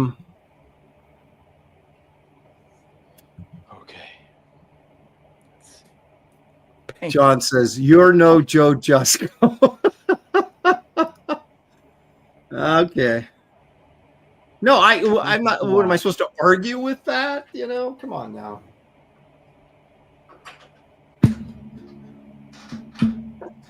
Joe's got it going on. Brian Smith says, I once got a piece of original artwork that had editor's phone number on the back. Yeah, there's scribbling phone numbers or page rates or addresses or stuff like that. Like when you're on the phone and you need something to write on and you're working, that happens a lot.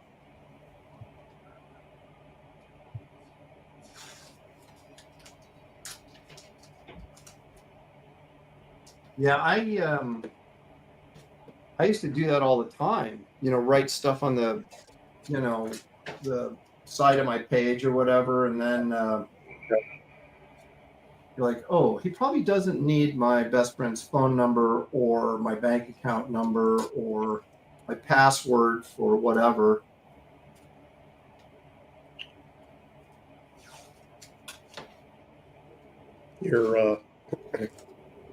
Your Bitcoin. Yeah. Oh, I'm so loaded up with Bitcoin. Okay, time to ruin it. I still don't even understand what that is. Rand Arrington is asking you guys not spray some fix on the surface before attacking it with paint? Nope. I never do. Do you do after? Do you ever spray like watercolor? Well, no. I spray. I asked Joe Jusko about, putting some fixative or something over the painting when I was done with it. And he said, yeah, definitely. And I haven't done it yet, but so I guess that's sort of the yeah, because you can. Yeah, I do that if I'm working with washes or watercolor because just sneezing can ruin the artwork. It's like, I want $3,500 for this painting. $2,500 for the painting.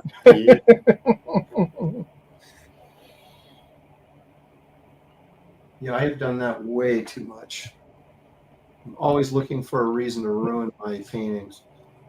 I've done it and said, "Oh, it's a Drew Struzan effect." Yeah, that's exactly what I do. Yeah, work it in the composition. Yep. I meant to do that. Art of Roy's recommend Aaron, you buy yourself a boiled egg holder to use as a paint tray. Aaron, how much for shipping for Queen's? I'm sorry, Empress Mickey's. I'm going to say $20 for the tube. Yeah, No, it wouldn't be that much. Well, I got a tube, so I'm going to say probably $8, just to be safe. Hey, Empress could afford $20. I meant $20, Gary. The Empress can afford that. So somewhere between 20 and 8, like 9. 9. 9.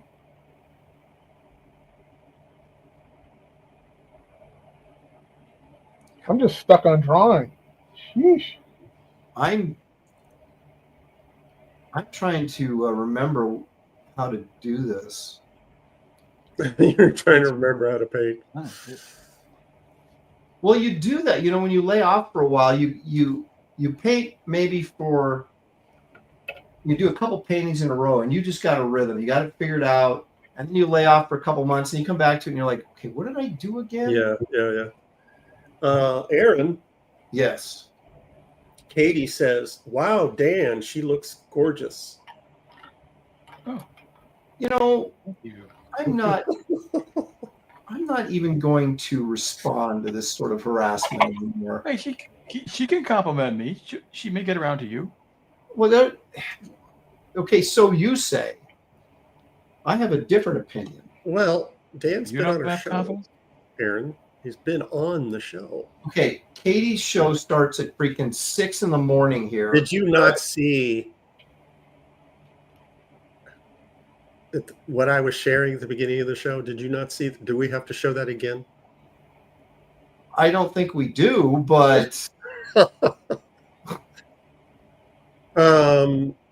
on a second. John is saying varnish, Aaron, varnish. Yeah. I'm not anti-varnish. I would rather get something that's like a spray that you can just spray on there. Was that wrong, do you think? No. Is that wrong? Oh, John Platt is agreeing. He says, "I'm really liking Dan's art." Why is it always about Dan? Run it for you here. He's going to bring Kelsey back. Blue Neptune. I'm not familiar with that name. Welcome. Aaron likes long shin bones. Okay. What in the? I see. I now you got to thinking about it. What's going on? Now okay. Get the pencil out and measure the proportions. I draw how I draw. Yeah. Sequential is asking, isn't it time for Gary's beef? I don't know. What time is it? It is 3:30. Oh, we got plenty of time. We're going a little longer today, That's folks. 2. Yeah. Well, I've got 2 this week to make up for last week. All right. Well, okay. Let's do that then. Gonna run my little intro here, and if I can find it, there it is.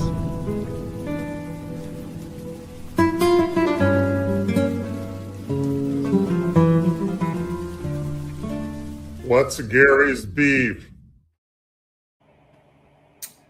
My beef this week, actually last week that I'm sharing this week, is ponytailed hipsters. I'm not even sure I know what that is. So I went to my local downtown farmers market Okay. a couple weekends ago, and to buy some produce, so fresh, Oregon, Washington summer produce, and it's yellow cherry season time. I forget what they're called, exact name, but they're here. You see that? Saying cherry tomatoes or yellow? No, they're yellow. You see, Aaron? Oh, okay. Yeah. Okay, I'm with you. They're better if you've never had them. They're better than red cherries. They're amazing. Okay. So I make my purchase, and I'm, legging it back to my car, and I'm behind two guys. Mm-hmm. One of them is a ponytailed hipster. Okay. And he's walking next to a guy in an electric wheelchair. And they're yapping away, and you know how I like to listen in when I'm walking behind people. Yeah. And I can't really make out what they're saying. All I hear is blah, blah, blah, blah. That makes an excellent community space. Oh, Lord. Aaron, in your lifetime, how many times have you used the phrase community space? I have yet to go down that road. That's what I thought. Neither have I. I've never used it. So in the same kind of context, let's say you and I are walking down the street. I'm in the electric wheelchair in this scenario. Okay, thank you. Appreciate that. And we see what this hipster would call a community space. Our conversation would go, wow, look at that new park over there. Now the hobos and winos have a place to hang out. Or go to the bathroom. We would never, ever use the phrase, well, look at that community space. Okay, that's my beef number one. We'll do number two later. That's fine. Okay. No, I'd go out of my way to not use the word space in any context. It's like, well, this is in this particular space, you're just like, no, there's got to be a better word. And we hear it so much that it's sort of become part of our language, and I'm like, I have to fight not to use it. Right. One of my other favorites is diversity. And I challenge anybody to tell me what's so great about diversity. I mean, honestly, if you say, our workplace is better because it has more diversity. Well, okay, how does having more diversity make your workplace better? That's why people tell you, right? Yeah. Randy Howe has an excellent question. Did the tsunami wash away all the hobo poop? I don't know. I doubt it. Yeah, whatever happened to that? I doubt it. It was hit the shores. It was disappointing. Big nothing burger. Okay. Yeah. That didn't stop the news agencies from going nuts on. No. I heard about it, but I was like, there's nothing came of it.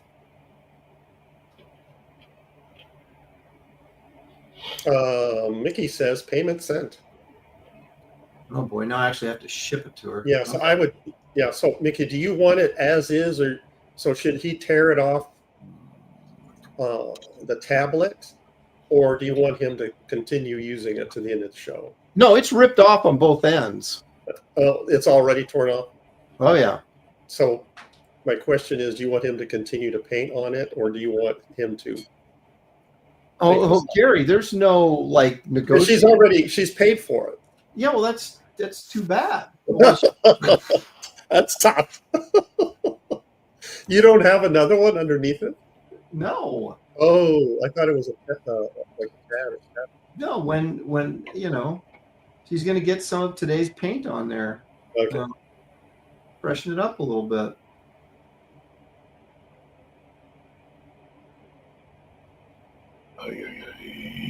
He says, do his thing. David, don't comment on that.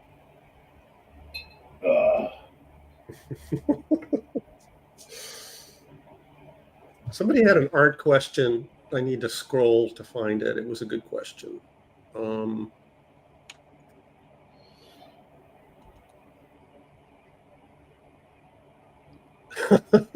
This isn't it, but I'm going to read it anyway.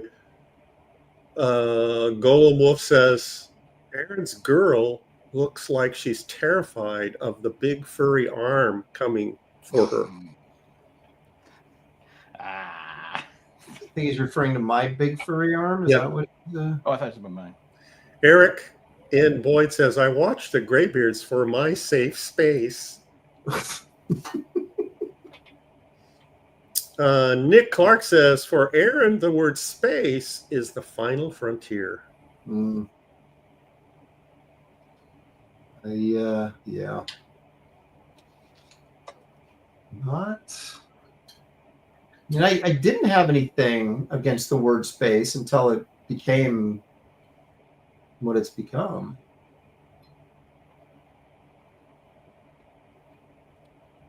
The other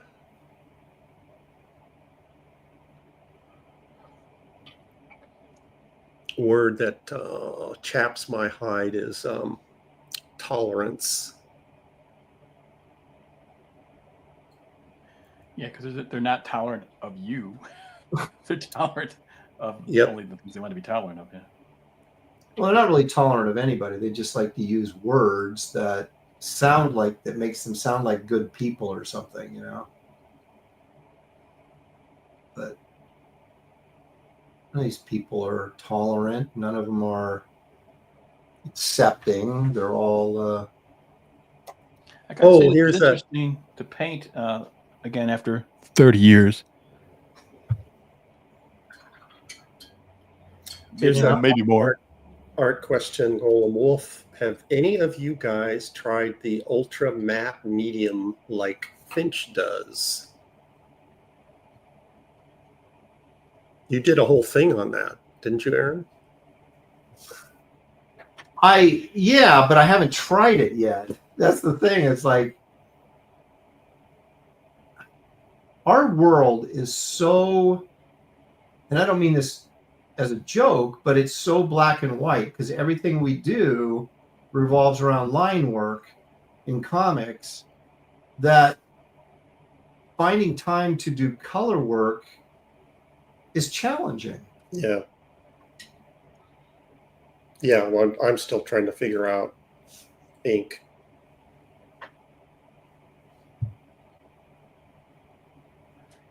One new challenge that I'm just discovering is when I'm using a long brush like this, it's hitting the camera. Like, that's new.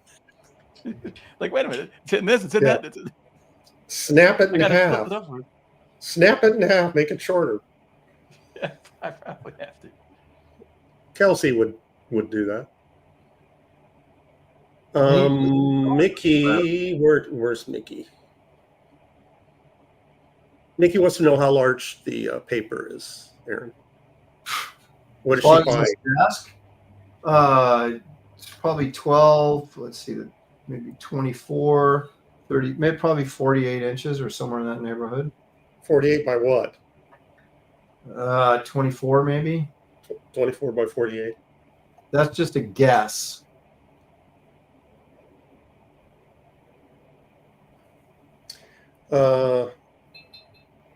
Beatty is asking, can we go big on David? Look at him painting away. Beautiful.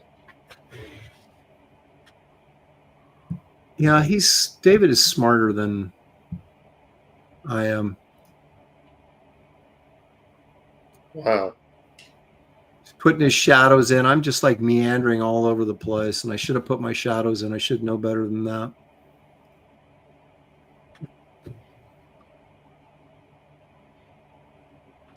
I don't know if I'm smarter than you, Aaron, but I know I'm more of a smart ass. Whatever works. The kind of smartness. Rachel's got another cryptic message for you, Aaron. She says, get a ruler out, Aaron. For what? The spear? No, to measure. Oh, yeah, okay, to measure it. See, here's the thing. We're doing a show right now. I'm not going to Yeah. He doesn't have time to be rummaging through his art supplies looking for a long ruler. Which I think my daughter stole it anyway, so I'd have to go find out where she put it.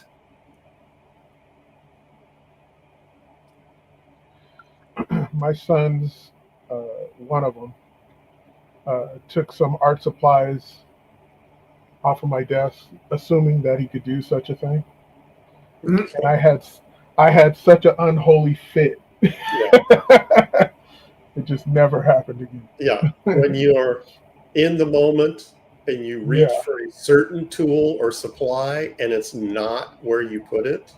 And you know one of your kids took it. Mm-hmm. I'll bring this back, Dad. Yeah, sure you will. And then when they do borrow, they ask to borrow something, and then you say to them, yeah, okay, make sure you bring it back. I will, like they always do. And you're like, you never bring it back. That's why I had to say something.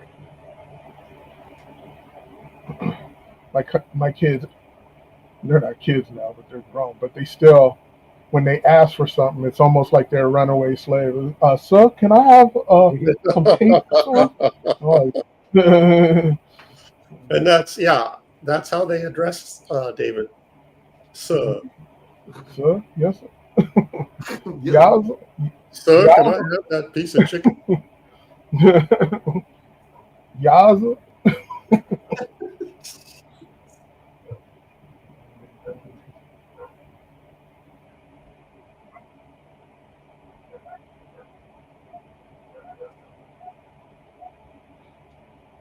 Man, this gouache is a pain in the ass. It's all a pain, man. Got to get loose. That's the thing. Got noodling, and I got to get loose. Well, the thing about gouache is when you put it down wet, it dries darker. So, and that's the problem is what you're putting down, you're not really, when you're working in Photoshop or something, what you put down is what you put down, and it just stays that way. With this stuff, it's changing constantly on you. You have to go back and revisit areas. That's why I'm just doing a figure here. It's like, it's about all you can do. Michael Bancroft is in the chat. Hey, Michael, but you're saying something that's already been established early on in the show. His comment is boobs and butts. He's, he understands. Kine, they all.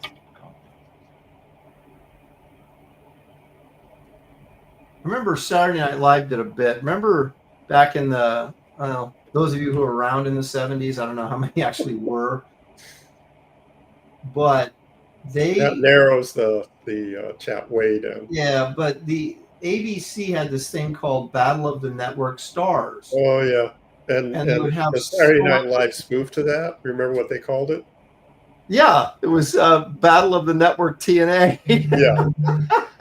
Yep. And all it was clips of girls running in slow motion in braless t-shirts. Yep. That's all it was. Yep. John Beatty asking you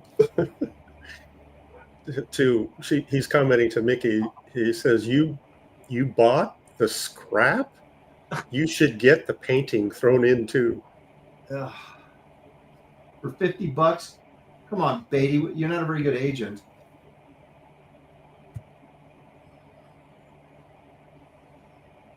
Rand Arrington says, fun show. Yeah, fun watching us screw up. Do you think he's being serious, or? I think he's sincere. No, thank you, Rand. I mean, if Rand, were you not having fun, would you continue to watch? I think you would tune out. Yeah, but I'm saying, what's the fun part? Watching us screw up our paintings, or what? Yeah. This is great. Look at this guy. Great. Look at him trying to do it. The guy doesn't know what he's doing, clearly. I'm gonna watch the The artistic train crash known as Graybeard'S. No, he's a real fan. Rand is a real fan, and he's a really good artist himself. All right. Well, there you go. Yeah, I know. He was just joking. Are you, Dan? Yes, I am. Okay. Oh boy. Another zinger from John. You want me to read it, Aaron? Okay. Please, hurry up, read it. Okay. Like a Band-Aid. You gotta. He says, I can't tell which one is the scrap. Oh, God. That's a good one. All right.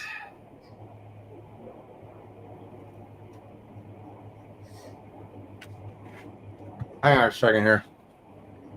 I was going to take that, but yeah, I'm not going to. Where is it?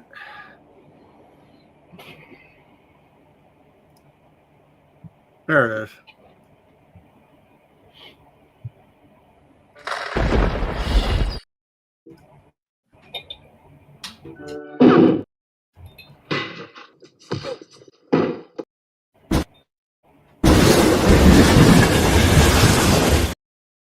All right. I think we covered that with about everything. Got that out of your system. Yep. See, Art. Hold on a second. It's scrolling. Haida, am I saying that correctly? Art Haida? Yeah, I think Art bought my my Nexus drawing off Kings the other night. I'm never sure how Why to didn't you? pronounce the last name. He said, "Oh, I'm sorry, David." I was going to say, why didn't you post it yet, Aaron? Your Nexus. I didn't even take a picture of it. I packaged it up and sent it off. People were like, "I want to see it," and I'm like, I didn't even. What are you gonna do? Art knows the secret of getting his comment read. He says, "This is a fun show. Gary is great." Oh. That's the kind of crap that I don't like. I just don't think people appreciate the work I put into this show. I just don't think they do. No, I don't think they do either. Why don't you tell us about it, Aaron? Tell us all the work you put into this show. Oh, jeez. Did I miss this Star Wars girl in the chat? Did I miss her? Is Anna in there? They're talking about her. I don't. There she is. Sorry. Look how. I'm not going to read that. I'm sorry. Let Aaron read it. Oh man, what? Anna, what do you? I gotta find it here first. Where is she? She's demanding that I read it. It's up a little ways because I missed it. Look how adamant Aaron is painting her butt. Is that the one? Yeah. I've never heard that phrase. Adamant painting her butt. I'm going to paint the hell out of this butt. I got to hold Anna's baby twice. It's very cute. I should have tried acrylics. Now, here's the problem, though. I'm going to call Anna out here. She came dressed up as Princess Leia from like Endor, right? From the third movie or whatever. But she had her baby dressed up as like a tiny Princess Leia with like the Cinnabon hair things instead of an Ewok. Yeah, why not an Ewok? Yeah, Perfect. she said the only Ewok costume she had was her dog, so she couldn't. It might be a little warm too for a kid. Yeah, well, I don't know. She was pretty wrapped up in that Princess Leia outfit. So I just felt it was, the continuity just wasn't there. Oh yeah. See, this is why you get all the stuff and then Do you notice that there seems to be more women in the chat in this particular show than other shows? Well, I'm wondering if maybe they're figuring this is going to be an epic fail, so we've got to see this. And yeah, women always like to see this. Okay, let's see how bad these guys are.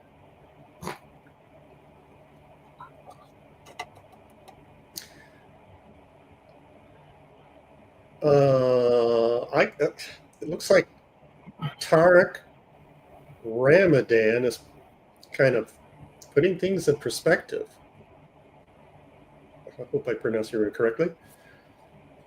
He says, if you declare in your mouth Jesus is Lord and believe in your heart God raised him from the dead, you will be saved. Time is short. We are living in end times. So is he chastising you for these? You think he's saying something very nice?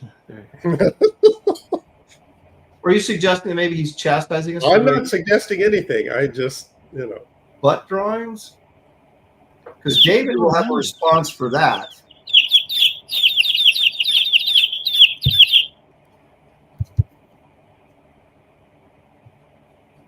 I'm not saying she might end up with some was on her yet. I'm still working on it.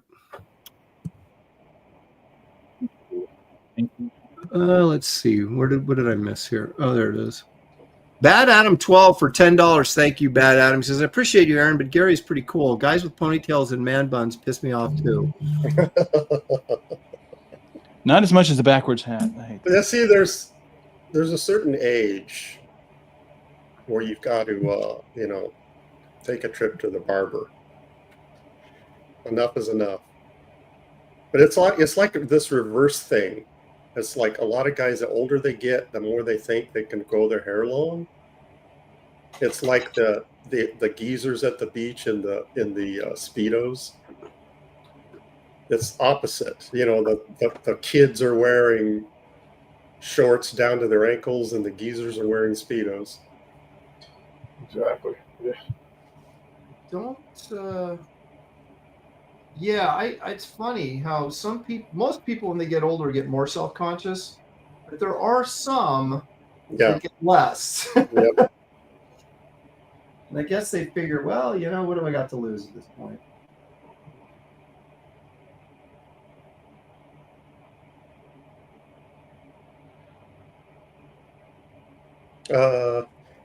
Sir Angus Fungus. Aaron Lepresti is making me blush. Them some ankles, Aaron. Oh my.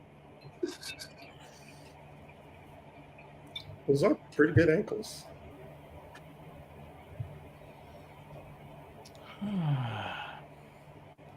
Son of a gun. Just think of how fast I could do this on the computer. It's like kind of crazy. Right. Artita wants to know how big is the Nexus drawing I bought. I want to frame it. 11 by 17. 9 by. Well, wait a minute. He's talking about mine or David's? Which one did he buy? Artita bought mine, I think. Oh, okay.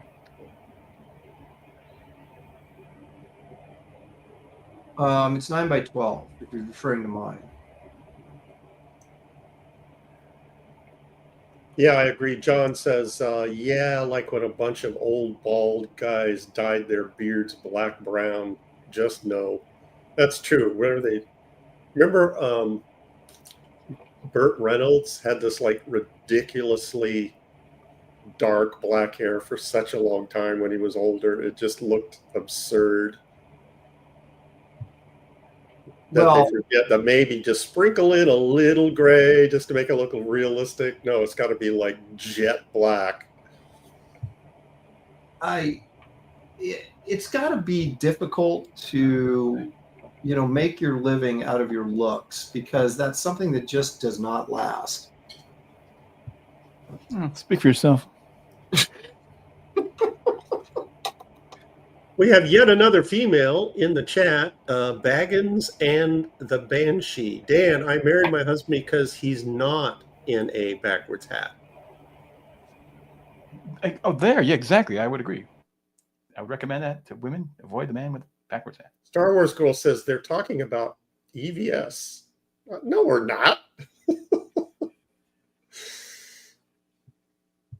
Well, he didn't get rave reviews for his when he went too dark with his hair. So everyone said I didn't know he went that direction. No, he did a couple times. He like dyed his beard and went really dark. And you know, who am I to criticize? Oh, well, if you're a lighter skinned person, like a blonde, it sometimes doesn't work, you know. Yeah. I have to call out Wizard Sleeves is in the chat. He says, "Hail Graybeard's," and chat, cheers. Hey, hail Wizard Sleeves. Haven't seen you in a while.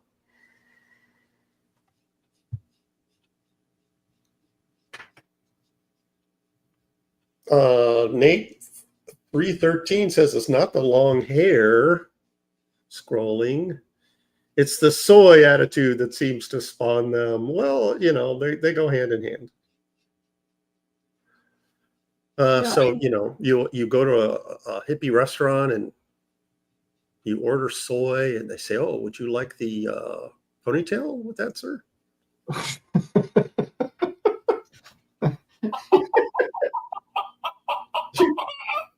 Yeah, I'll have a bowl of soy. Oh, yeah. A heaping bowl of soy. Okay, where are we at here? Rand for 10 says, "It's so much fun watching you guys paint.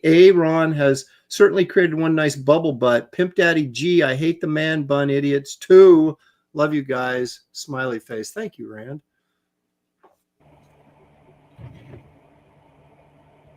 Yeah, okay. We all can hang out with the ponytail hipster in the community space.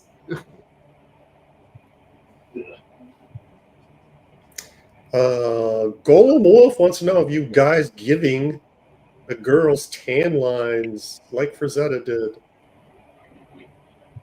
Man, I'm having a hard time figuring out what I'm doing just period here at this point. Make this paint. Yeah, I think Aaron's past the. No, you could you still lighten up those strategic areas? Yeah, I mean these are all acrylics. I can just paint over the top. That's why I decided to go to acrylics. I said, this ain't working out, man. I need to go over something I can continually paint over until I get it right. Dan has got some excellent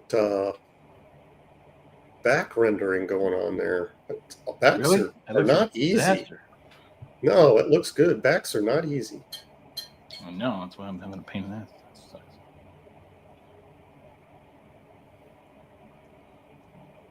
Creative A, we're talking about old dudes. Girls with ponytails are cute. Yeah. Yeah. Well, even young dudes with ponytails, I'm not a big fan. It's That's just, I true. don't know. If you want to grow your hair out, man, grow your hair out. What are you putting in a man bun for? I don't get it. You know, like you see guys like they play basketball, right? And they have long hair.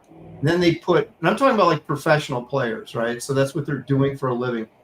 And they're putting their hair in a bun for the game. Yeah. And you're like, Yeah. just cut it. Yeah. You know, and then grow your hair out in the off season, you know, or whatever. Maybe it's like Samson, though. I guess, maybe. Do you think Samson would have off the man bun? I don't think so. Well, what did he do when he was eating and stuff? And he's trying to do things. He was getting his face. Who knows? Wizard Sleeve says D-Whams is killing it. Woot woot. David's actually painting quite a bit. Like he's doing commissions that are paint commissions. So he's a little bit more up to speed than I am right now.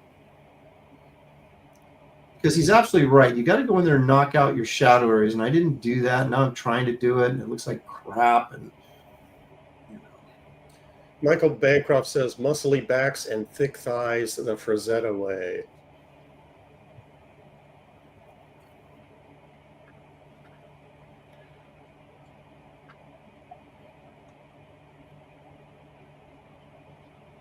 Dan's not here. I've got to. Did you hear that, Dan? What was that about? What big backs and You what? missed it. Michael Bancroft's comment. Muscly backs and thick thighs the Frazetta way. Oh, okay, I didn't know that was directed at me, particularly. Well, But I agree. You're the only one doing the muscular back. Yeah. I can't even see what everyone else is doing.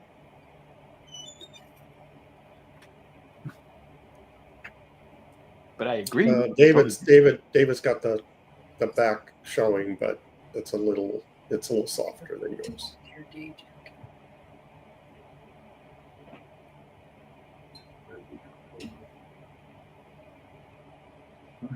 Well, it's 4:00. It might be time for another eat.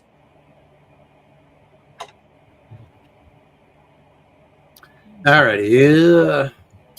I was looking up there and I saw that end stream button and I was like tempted.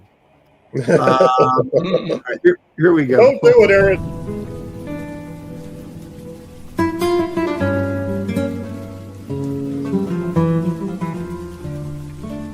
What's Gary's beef? I'm going to try to keep my composure on this one. It's the Carl's Jr. drive-through.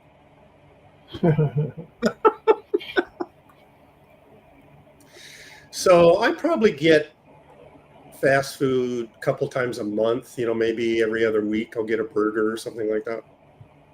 So I tend to like Carl's Jr. Carl's Jr. has good burgers. Yeah, they do. They do. Yeah. So I order, I forget what it's called, the Superstar or something like that. It's basically their big double cheeseburger. Right. So, the guy, real perky guy says, can I help you? Yes, I'd like I'm just going to call it the double cheeseburger. And they always say, do you want the meal with that? No, thank you. I just want the burger. Just the burger? Yes. And please, no mayonnaise on that. I don't like mayonnaise on hamburger. Here we go, Gary, with all of his demands. That's the only one I had. No mayonnaise. Okay. Only one. No mayonnaise? Yes. No mayonnaise. Okay. Seems simple enough. You would think. Anything else? No. Just the burger. With no mayonnaise. Just the burger? Yes. Just the burger. With no mayonnaise. No mayonnaise? Yes. No mayonnaise. Anything else? You're kidding. No, I'm not. So okay, I see where this is going. I'm going to talk slower. No, thank you. I just want the burger with no mayonnaise. Just the burger? Bitch. Just the burger. Okay. Then I'm thinking, don't say it. Don't you dare say it. Anything else? No. I just want the burger. And I'm waiting, and I don't hear anything. You know how they wrap it up by telling you what your total is? That's what I'm waiting for. Yeah. I don't hear anything. Hello? Nothing. Is someone there? Nothing. So are we done here? Do I drive up? I'm not really confident that he has my order. And then then he gives me the total. I was like, oh, okay. So I drive up. Hi, they repeat the order. Yep. You wanted the double cheeseburger and nothing else, correct? And I say yes, and with no mayonnaise. He says, pardon me? With no mayonnaise. He turns around and tells the guy that's preparing the burger, no mayonnaise on that. So when he gives me the order, I don't bother even checking. I don't even want to know if they get it right. I just take off. When I get home, it is correct. Everything's correct. But Except for telling that him, big loogie in there. yeah, telling him 4 times that that's all I wanted, somehow it didn't register him that I didn't want a drink or the meal or something else. That's the only thing that I could. So I'm lying there at night, tossing and turning, hearing the phrase, anything else? Anything else?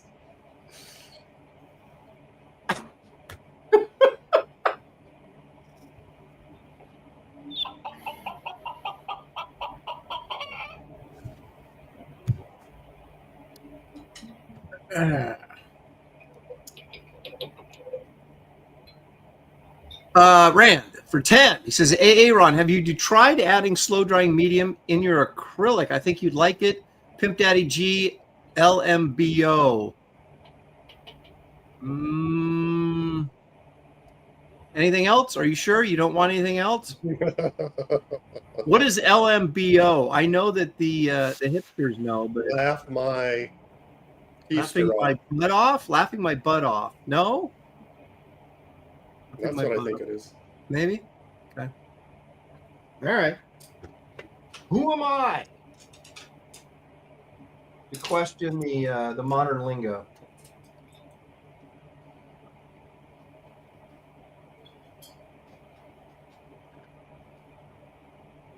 You know, so what's the time situation, Aaron? Well, we can only go for about 20 more minutes. So we'll do what we can, and then take it from there. I do want to encourage everybody to hit the like and subscribe button. You may not feel that it's warranted based on what you've seen today, but like it anyway.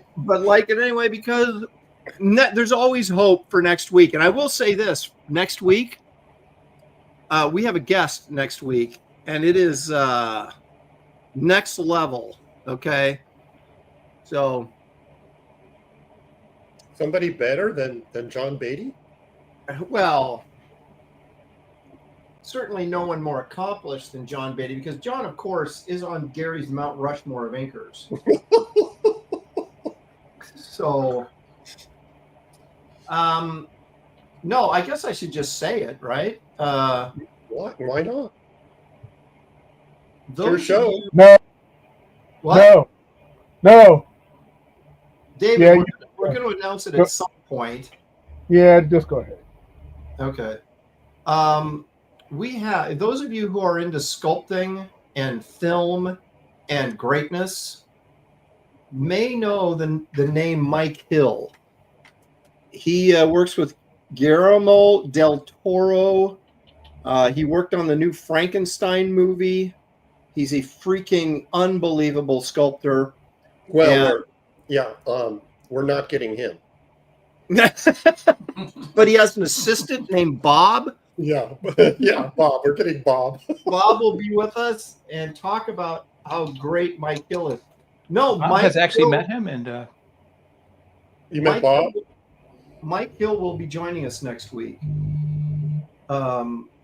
So the conversation is going to be pretty amazing. So you guys don't want to miss that.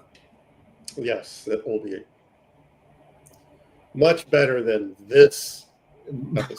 much better than this crap that you guys have been subject to. You know, the great thing about acrylics is the more you do it, it either gets really bad or it starts to become something. And I think it's becoming something. Yes, I agree. If it had been, it should have become something like an hour ago if I knew what I was doing, but I don't. So therefore, I'm just satisfied that it's actually becoming something at this point. We don't know what something it is, but it is. But it is definitely something. Well, you know, you try to noodle this stuff and it's a disaster. You just got to go in and do it, you know, and lay the stuff down, lay the color down, and then just go in and keep laying stuff down. And yes, Aaron. Because if you try to lay it down. Hey, if you try to noodle paints Lay down. Unless you're like James Bama or somebody, it's like it's just not going to work out. for Either, you. yeah. Neither one of them work, either noodle paint or painting noodles. That's right. I've never tried painting noodles, but I'm not saying that it can't be done, but I'm just... Rand Arrington is pointing out that he thinks Aaron has the most paint on his girl's tush. I've layered it, that's for sure.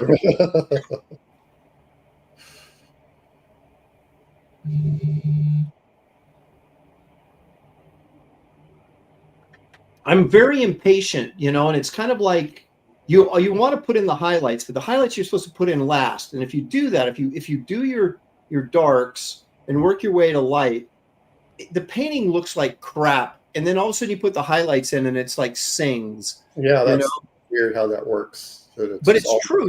It's true, Gary. Yeah, and, it is, yeah. And when you're impatient like me, you're like, this looks like crap. And so you start trying to get ahead of yourself, but then makes it even look more like crap instead of just following the process.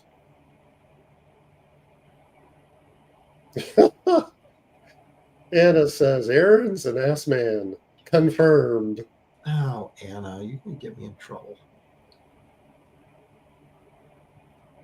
Confirmed in all caps, by the way. Of course.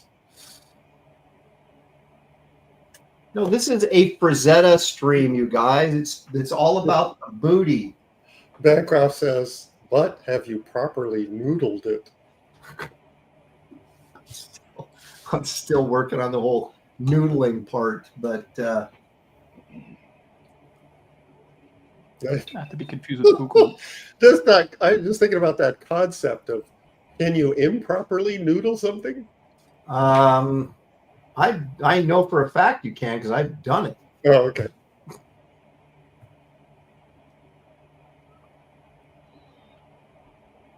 And I don't like real hard edges. So with acrylics, the way I use them anyway, which is probably the wrong way to use them. But so once I start getting it to kind of look like something, then I have to kind of go over with dry brush edge to kind of get a bit of a fade in there. So if you're like an art critic, analyzing, yes, the whimsical composition, this really speaks to me, but the noodling seems without intention. There was I think it was Hammer Films, or it might have been American International. And they did this horror anthology film that was called, I can't remember what it was called. Doesn't really matter. And there was part of it had Christopher Lee was in it. Peter Cushing was in the movie. And the story started off with Peter Cushing, who was this sort of pretentious art critic, right? And he pissed off a lot of artists because he would just, destroy their work constantly. So they set him up so that they said, okay, well, what do you think of this guy's work? And they showed him this, very sort of Jackson Pollock-y looking kind of mess. And he just raved and raved and raved about how great it was because of this, that, and the other thing. And so they said, well, the artist is here. Would you like to meet him? And he goes, I would adore meeting him. And they bring out this monkey, right? Because the monkey's the one who painted the painting. So they humiliate him. And I thought, isn't that, when you were just talking about, your pretentious critique, was like, it just came to mind. And I thought that is so art critic, especially for fine art critics. And if there's any fine art critics in the chat, which I'm sure there are tons, I don't think so. No offense, but I love when art critics think they're inside the artist's head and they know what the artist was trying to do or what they were thinking or what their intention was. Yeah, I mean, all you can do is project on there what you think maybe they had in mind when they did something, but to actually, Right. you see that a lot in film, right? Like, I did a segment on my Sunday show about the ending of The Thing, right? Which is, you would argue probably isn't considered high cinematic art, although I love the movie. But, is, who's the thing at the end of the movie? Is it Kurt Russell? Is it Childs? And is it neither?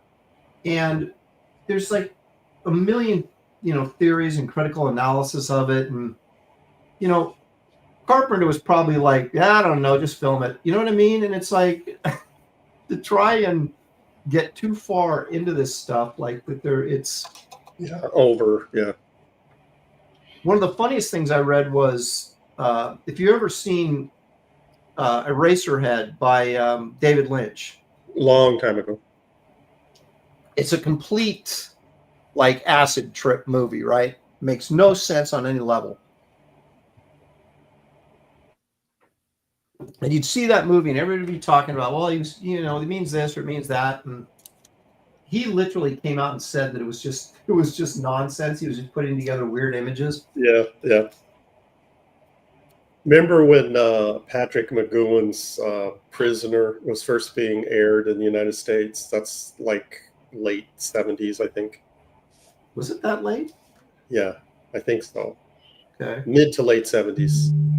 Okay. And that's what was happening. They're all analyzing every little thing, like the watchdog, that big weather balloon, when you run out on the beach and it would swallow them up. Remember that? Vaguely. I didn't. They had this weather balloon that was like the security that wouldn't allow anyone past a perimeter. And they were, going on and on about this symbolism of this weather balloon. And he just said, that they were shooting and didn't have anything like that. They had figured out the security angle yet. And they didn't know what to do because they were filming. And he looked down the beach and he saw one just like blowing around in the sand. And he said, oh, let's use that. I know, it's so funny.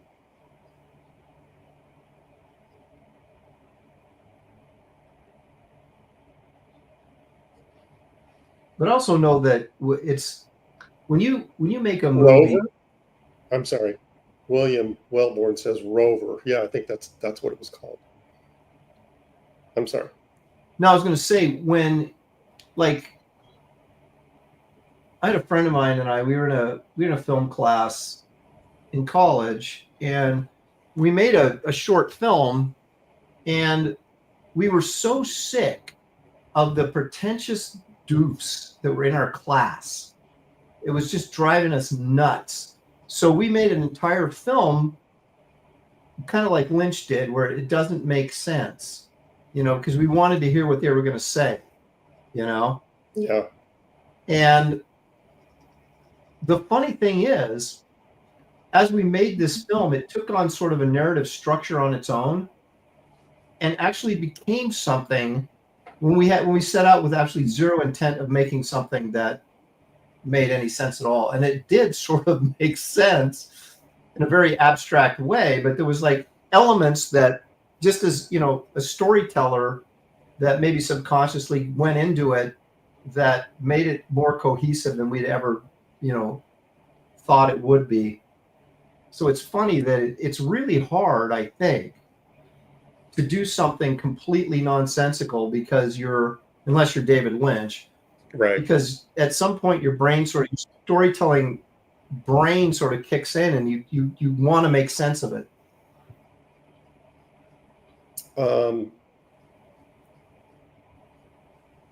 Changing the subject, but I want to go back to your point.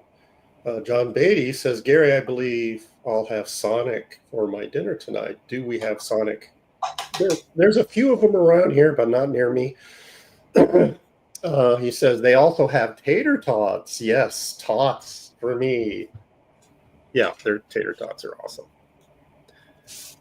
Sonic, though, their hamburgers are not good, though.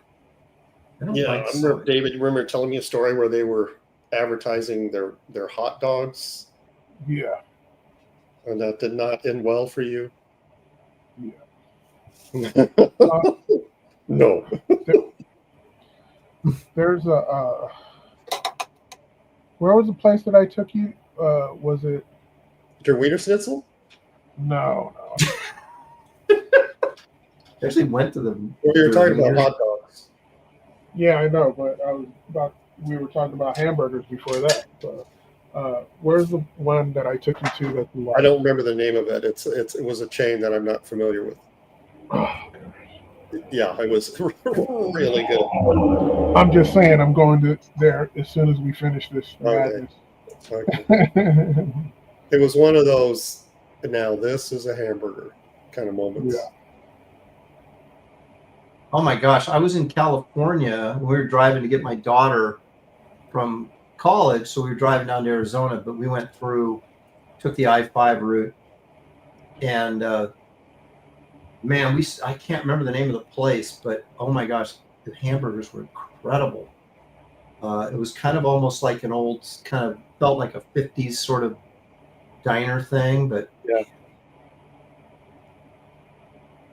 Anytime I see places like that, I have to go to them. Yeah, me too. That's what I was going to say. If I'm on the road and I see a place that even resembles a diner, that's where I will stop. And I'm never disappointed. So I guess that opens. Well, this I lucked out because it's not something we saw. We were already staying in a hotel, and I asked the guy, "Is there any place to eat around here?" And he goes, "Yeah, there's a burger place up there." And I went, "Okay." And then I just was like pleasantly surprised. Like, whoa, what did we stumble onto?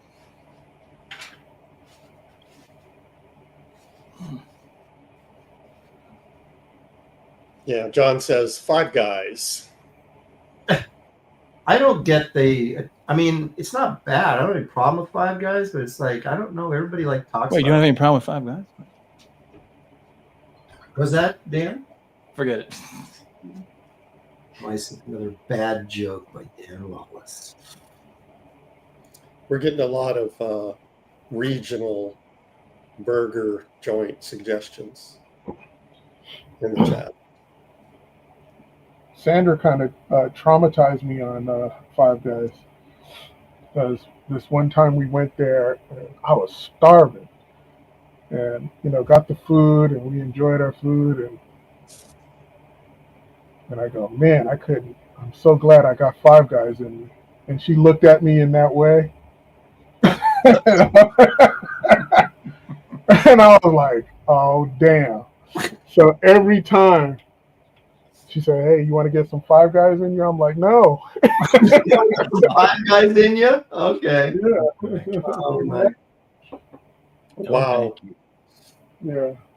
So, me and my rowdy sense of humor, she had it too. So. Yeah, you want to be careful how you answer that question. See, and my joke wasn't so bad, man. Creative Faye, I am not answering that. What, did Creative Faye go off the rails too? Oh, big time. Creative. Enough said. Say it. Oh. You don't realize when you say that stuff and we're drawing here, I can't see it, so I can't look at it. So I want to know. Yeah, no. Just don't say she said it if I can't look at it. No. Like, I'm just telling her I'm not going to read it. Okay.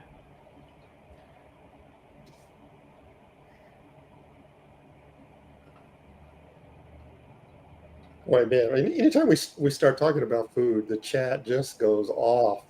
Yeah. The chat loves to hear about food. Is there really a better topic, though? Yeah. Food is good.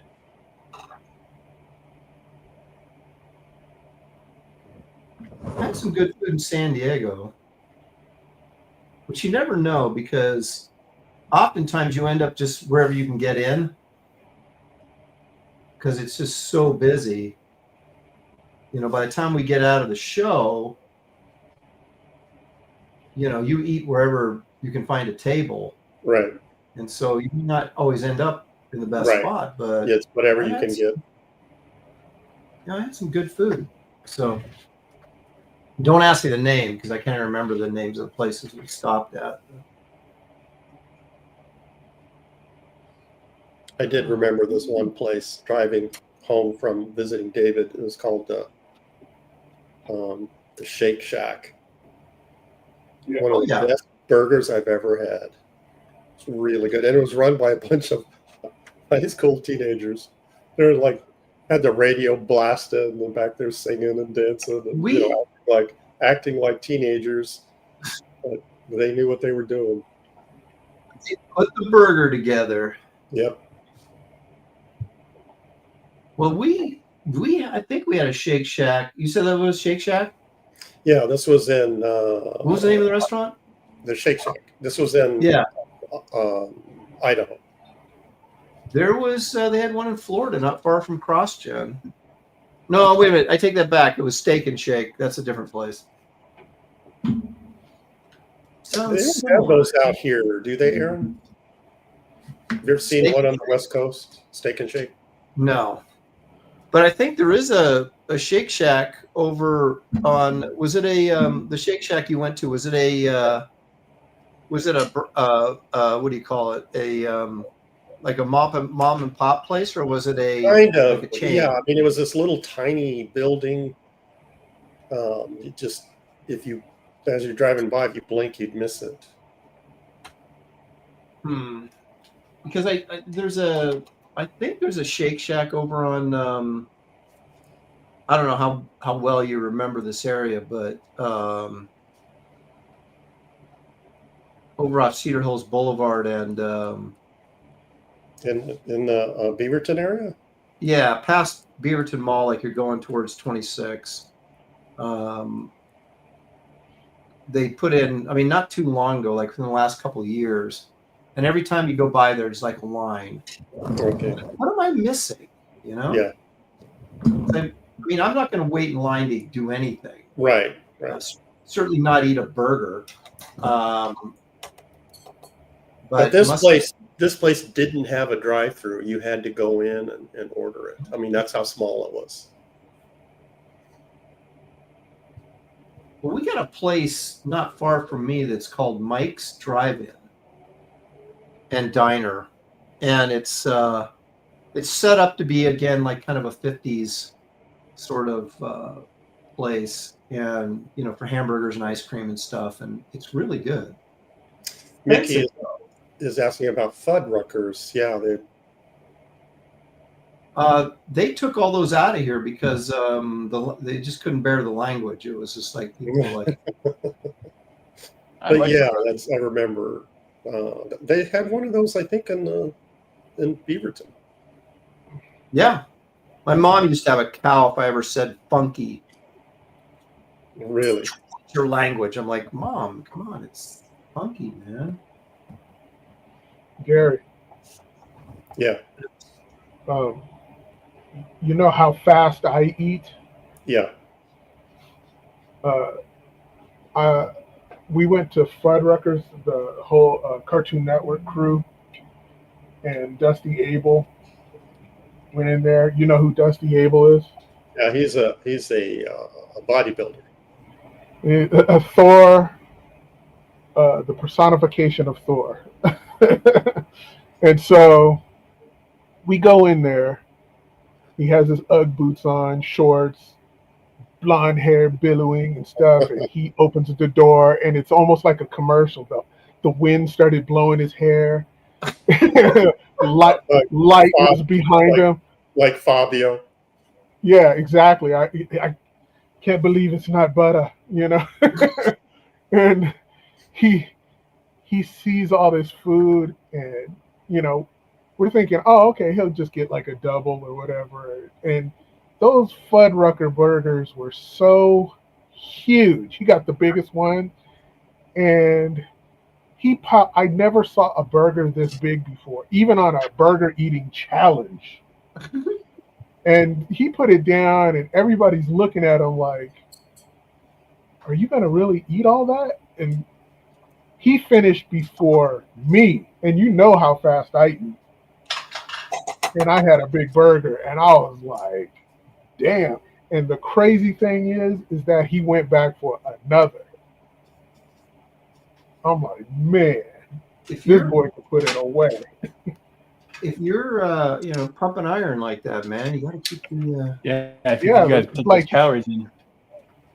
he was eating like broccoli and boiled chicken all week and stinking up the place because he was microwaving it and stuff like that. damn broccoli. I love broccoli, but And but his cheat day was going to that Fuddruckers, man. Wow. He tore that place up.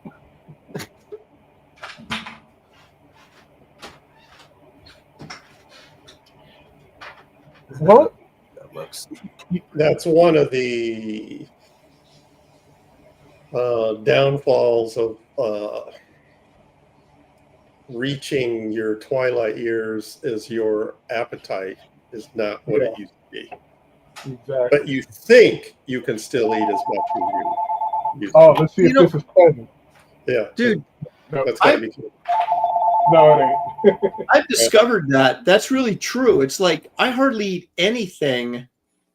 And I started working out in the morning, which helps, curb your appetite a little bit, especially in the morning and early afternoon. But I don't eat like I used to eat, man. Yeah, when you're, dishing up your own food and you just keep, no, that's not enough. No, another spoon. No, one more spoon. Well, and I get to where I keep doing that because I think I can eat it. And I can't even eat half of it. Well, the funny thing is too, is like when you get up to like, you do that, you eat whatever all day long. And then as soon as you hit like 30, suddenly you start putting weight on. You're like, wait a minute. I can't eat like cake for like lunch and dinner. Right. And, yeah. Have cake for dinner. Yeah. Yeah. I'm a grown up, damn it. I can have anything for dinner that I want. I'm having cake. No one's going to tell me different. Yeah. Young Billy, you better eat your vegetables. Meanwhile. That's right.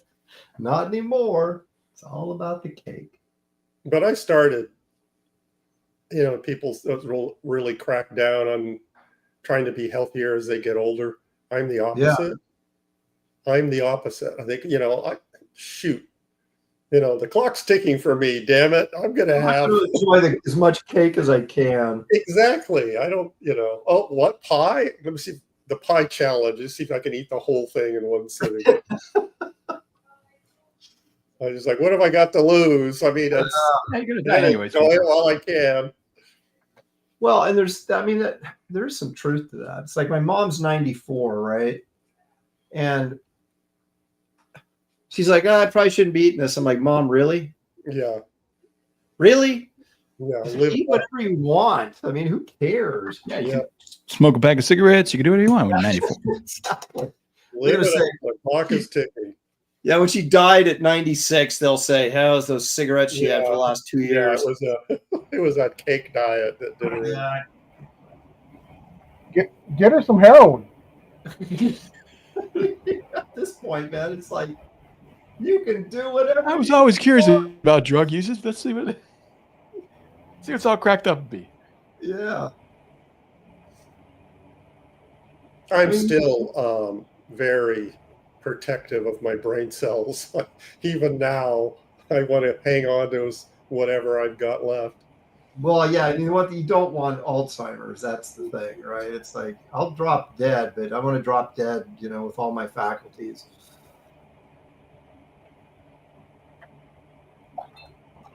All right, we're gonna have to wrap this up like in 5 minutes, you guys. And I'm not even halfway done, but I think we've done a nice job of getting into it, Showing everybody how difficult it is. Well, especially when you don't do it, because you spend half the time trying to remember what you should be doing, and then by the time you figure it out, it's like, oh, show's over. I mean, I had these boobs looking really good, and now I got to. That's what she said. Yeah. So I got to wait for this to dry so I can go over with lighter paint again because I got it a little muddy there.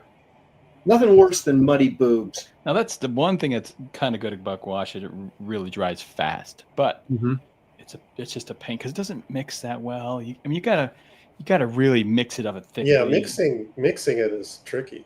Yeah.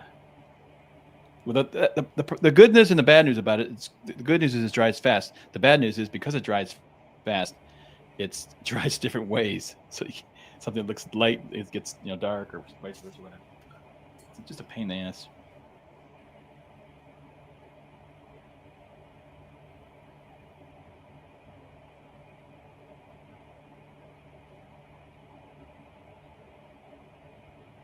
The good thing, though, about painting, especially on this show, is it does make you go fast, which, a lot of times you have some pretty decent results when you don't meander too long. When you don't noodle. Well, I should have just done watercolor because, it's that's fast, actually.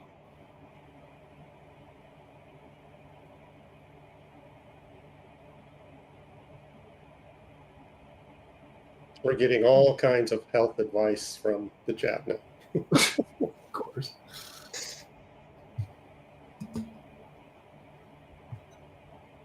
I hardly eat carbs anymore. It's pretty amazing.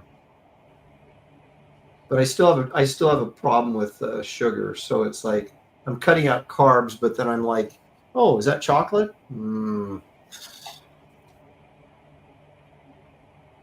I've been eating 5 small meals a day.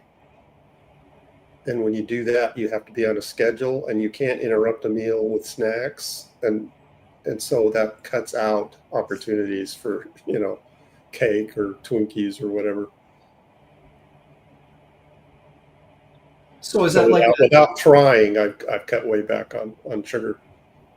So is that a specific diet to obtain a particular goal, or what's the? I've been weight training. Oh, okay.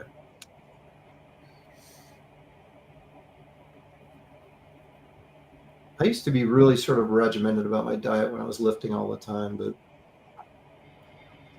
not so much anymore. Although I am lifting again, but it's not the same. Have you changed your diet much since you started lifting? No. Not real, other than carbs. I just don't eat, hardly any anymore. Chips occasionally, that type of thing. But having a sandwich for lunch, I haven't done that in forever. Yeah. The thing about weightlifting as you get older is you are more prone to injury. It's the only thing. Yes, that's true. Sucks. And it's never. It's never some adventure story that caused the injury. It's always something stupid, like I was reaching for some Tylenol in the upper shelf. Dude, that is so true. And I got a spasm in my, it's never, I was wrestling an alligator.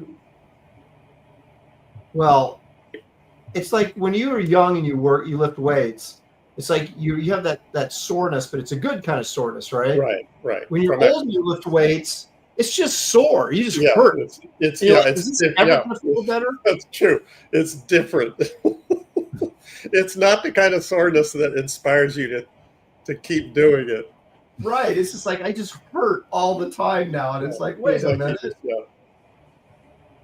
Yeah, I mean, I kind of have to go through that every year because of the winters here are long. I should say the rainy spell is long. Mm-hmm. So when I start, if I don't exercise through the winter, when I start going to the driving range in the spring, I'm just hitting golf balls that evening, and the next day I feel like I've been playing football. Yeah, without pads. Yeah, so if I don't keep up the exercise, it goes away really fast.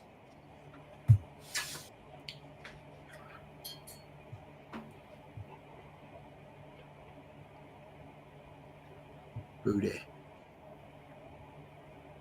Rachel, are you wanting them to stop? She says, isn't the 5 minutes up now? It's like, what is this stupid show going to be? Did I capture that correct tone of your statement?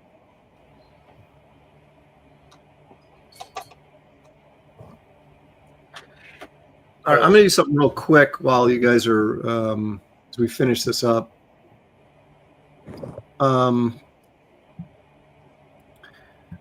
We've all got something to promote. I want to make everybody aware that Wraith of God 3 Fear Hollow, you'll find a link in the description of this video that take you to the campaign. If you haven't backed yet, please consider doing so. This is the third in a series of graphic novels featuring the Wraith and Esther. This time they're after the Headless Horseman, or is he after them? Look at all these groovy cover options. I just want to point out to everybody real quickly, or if you weren't aware of this, these t-shirts are now available. You have the Bisley Wraith of God t-shirt and the re-release of the very popular Dale Keown Werewolf shirt. I have people constantly coming up to me going, oh, I wish I'd gotten that werewolf shirt, or I wish I... Don't be a wisher, be a doer. Yes. Order those shirts so that you have them when the campaign's over, because I'm not, I don't print extras. I just print whoever orders. So there's usually not a lot of leftovers. So don't ignore that. Also, don't be you a guys, wishy-washer, be a daring doer. there you go. This right here is my webpage, which is also linked in the description. See this Graybeard's Studio Sketchbook ash can? This is an exclusive San Diego book, and I have some left over. Not a ton, but they're still available at $15 a piece. They come signed and numbered, limited to 100, and that is it. So if you're thinking about it, don't think about it too long. Get in there and order those off my website. David Williams, of course, is working with Ethan Van Schaver to do Fearsome. And look at all these wonderful covers. That's a skeleton character and scary stuff and hard time sleeping. All that stuff goes into this book. It is scary. And, scary good. Yeah. Look at this tremendous artwork by David. Colors by Jason Wright, who's also coloring Wraith of God 3. So anyway, get in there, back this if you haven't done so. I think David only has 14 more pages to go. If he could just get the freaking script pages from Ethan, if Ethan's listening, David could get that book finished up. So, but you'll find a link in the description of the video, take you right to that campaign. Here's Gary Martin's art book, Brush with Destiny, the ink art of Gary Martin. This thing is printed and sitting in his high-tech storage facility, waiting to be shipped out to you. That's right. Tons of black and white artwork. Go ahead. Climate-controlled storage facility. Exactly. Gary would probably sign this if you'd ask. Yep. But you could, this is all Gary's black and white line work, all done with a brush. It's some fantastic stuff. And you don't have to wait. You order it, it ships immediately. So you'll find a link in the description of this video. Take you right there to order that book. So please consider doing that. And of course, Dan Lawless wants you to visit his website. And here it is, because Dan has original art up there, and he wants you to buy it from him. There's a Doctor Strange. Look at that. Remember. Hey, now I'm also promoting, the Cyberfrog prequels, because will be working on that. Oh, there you go. Oh, so the campaign that's going on right now with Ethan. Yep, I'm going to be 10 pages in that. Frog Meets World. So. Look at that. We've been clamoring for Dan to do some interior stuff, and looks like he's going to do it. So visit his website, yes. But also back. What's the name of the campaign again, Dan? It's a Cyberfrog prequels. And they're on Indiegogo right now. It's got Heather Meets Swain and Frog Meets World, 2 books in it, and on Indiegogo. So there you go. And I didn't link that in the description. I apologize for that, but I did link Dan's website. So yeah, that's fine too. But I just want to mention it. There you go. So that's what we've got going on, you guys. We appreciate it very much. If you would, if you haven't backed those things, please consider doing so, and visiting those sites. All right, guys, we're gonna have to wrap this up. But let's take a look and see what we've got going so far. We'll start with me. I'm making. I'm not going to be very. There's going to be no bravado here. I'm going to. I haven't got to her face other than to say that I put a little watercolor wash down there on her face, but And You I know think what that reminds me of? what? Remember that suntan Oh, little girl? Tone. Yeah, You have the dog down here pulling her, Yeah. or like a dead soldier gripping her, document and pulling down her pants. yeah. That looks really good. I don't know what you're talking about. It's looking good, man. Thank you. I'm getting there. Like I said, I'm starting to figure it out. Like it always takes me forever to figure out what I want to do. And then, like I said, this got a little muddy up here. So I was got to let this dry. Then I'm going to go back in with some more sepia and kind of see if I can get it more in line with what's going on with the rest of her figure. But put some blues in there at some point and some of the shadows. But it's more of a monochromatic painting at this point. Just kind of I hate to say this, but feeling my way through it. So there you go. Anyway, I will finish this, and but not today, probably. All right, let's take a look and see where David's at on this. Ooh, very I Frazetta. have to muddy it up even more. I have to put a lot more dark and then go back in with the highlights. Right. And that's where the real painting begins. So yeah, I think that was my problem. I was going too light. So I just got to go a lot darker, and it has to get real ugly before it gets real pretty. Right, it always does. And those highlights make all the difference in the world. I was going to say, you were right in that sort of transitional stage where you're, getting your darks in there and your mid tones. But I like what you're doing on the front where her boob is with the, that kind of greenish blue shadow area there. Very nice. I got a feeling that's going to look really, really good when you get it all together. Dan, what do you got here? There's you. Booyah! Ooh. Bootay. Look at that. See, he did put I guess my character needs a butt flosser because Frazetta does that. He puts a little butt flosser in there. I guess I should do that. Yep. But very nice. What's the butt? Big enough? Yeah. Do I see some Nipsey Russell in there? Are the question is, are her thighs big enough? Let's pull back and check out those thighs. Now those are pretty good sized juicy thighs there, so I think that works pretty well. Yeah, it's just all the paint is so difficult to master though. It's just like, yeah, but it's coming together, man. Yeah, it looks really good. Yeah, I think we should all make an effort to try and get ours done by next week, so we can kind of show them and what the final looks like. But that's really nice. You got that butt nicely highlighted. Honestly, I missed the drawing that I did. I thought the drawing was really nice. So I'm afraid I'm bummed that I'm kind of lost a lot of the drawing. The hair looked nice and no, good, Dan. Shut up. This is the first time that you need to actually compliment yourself.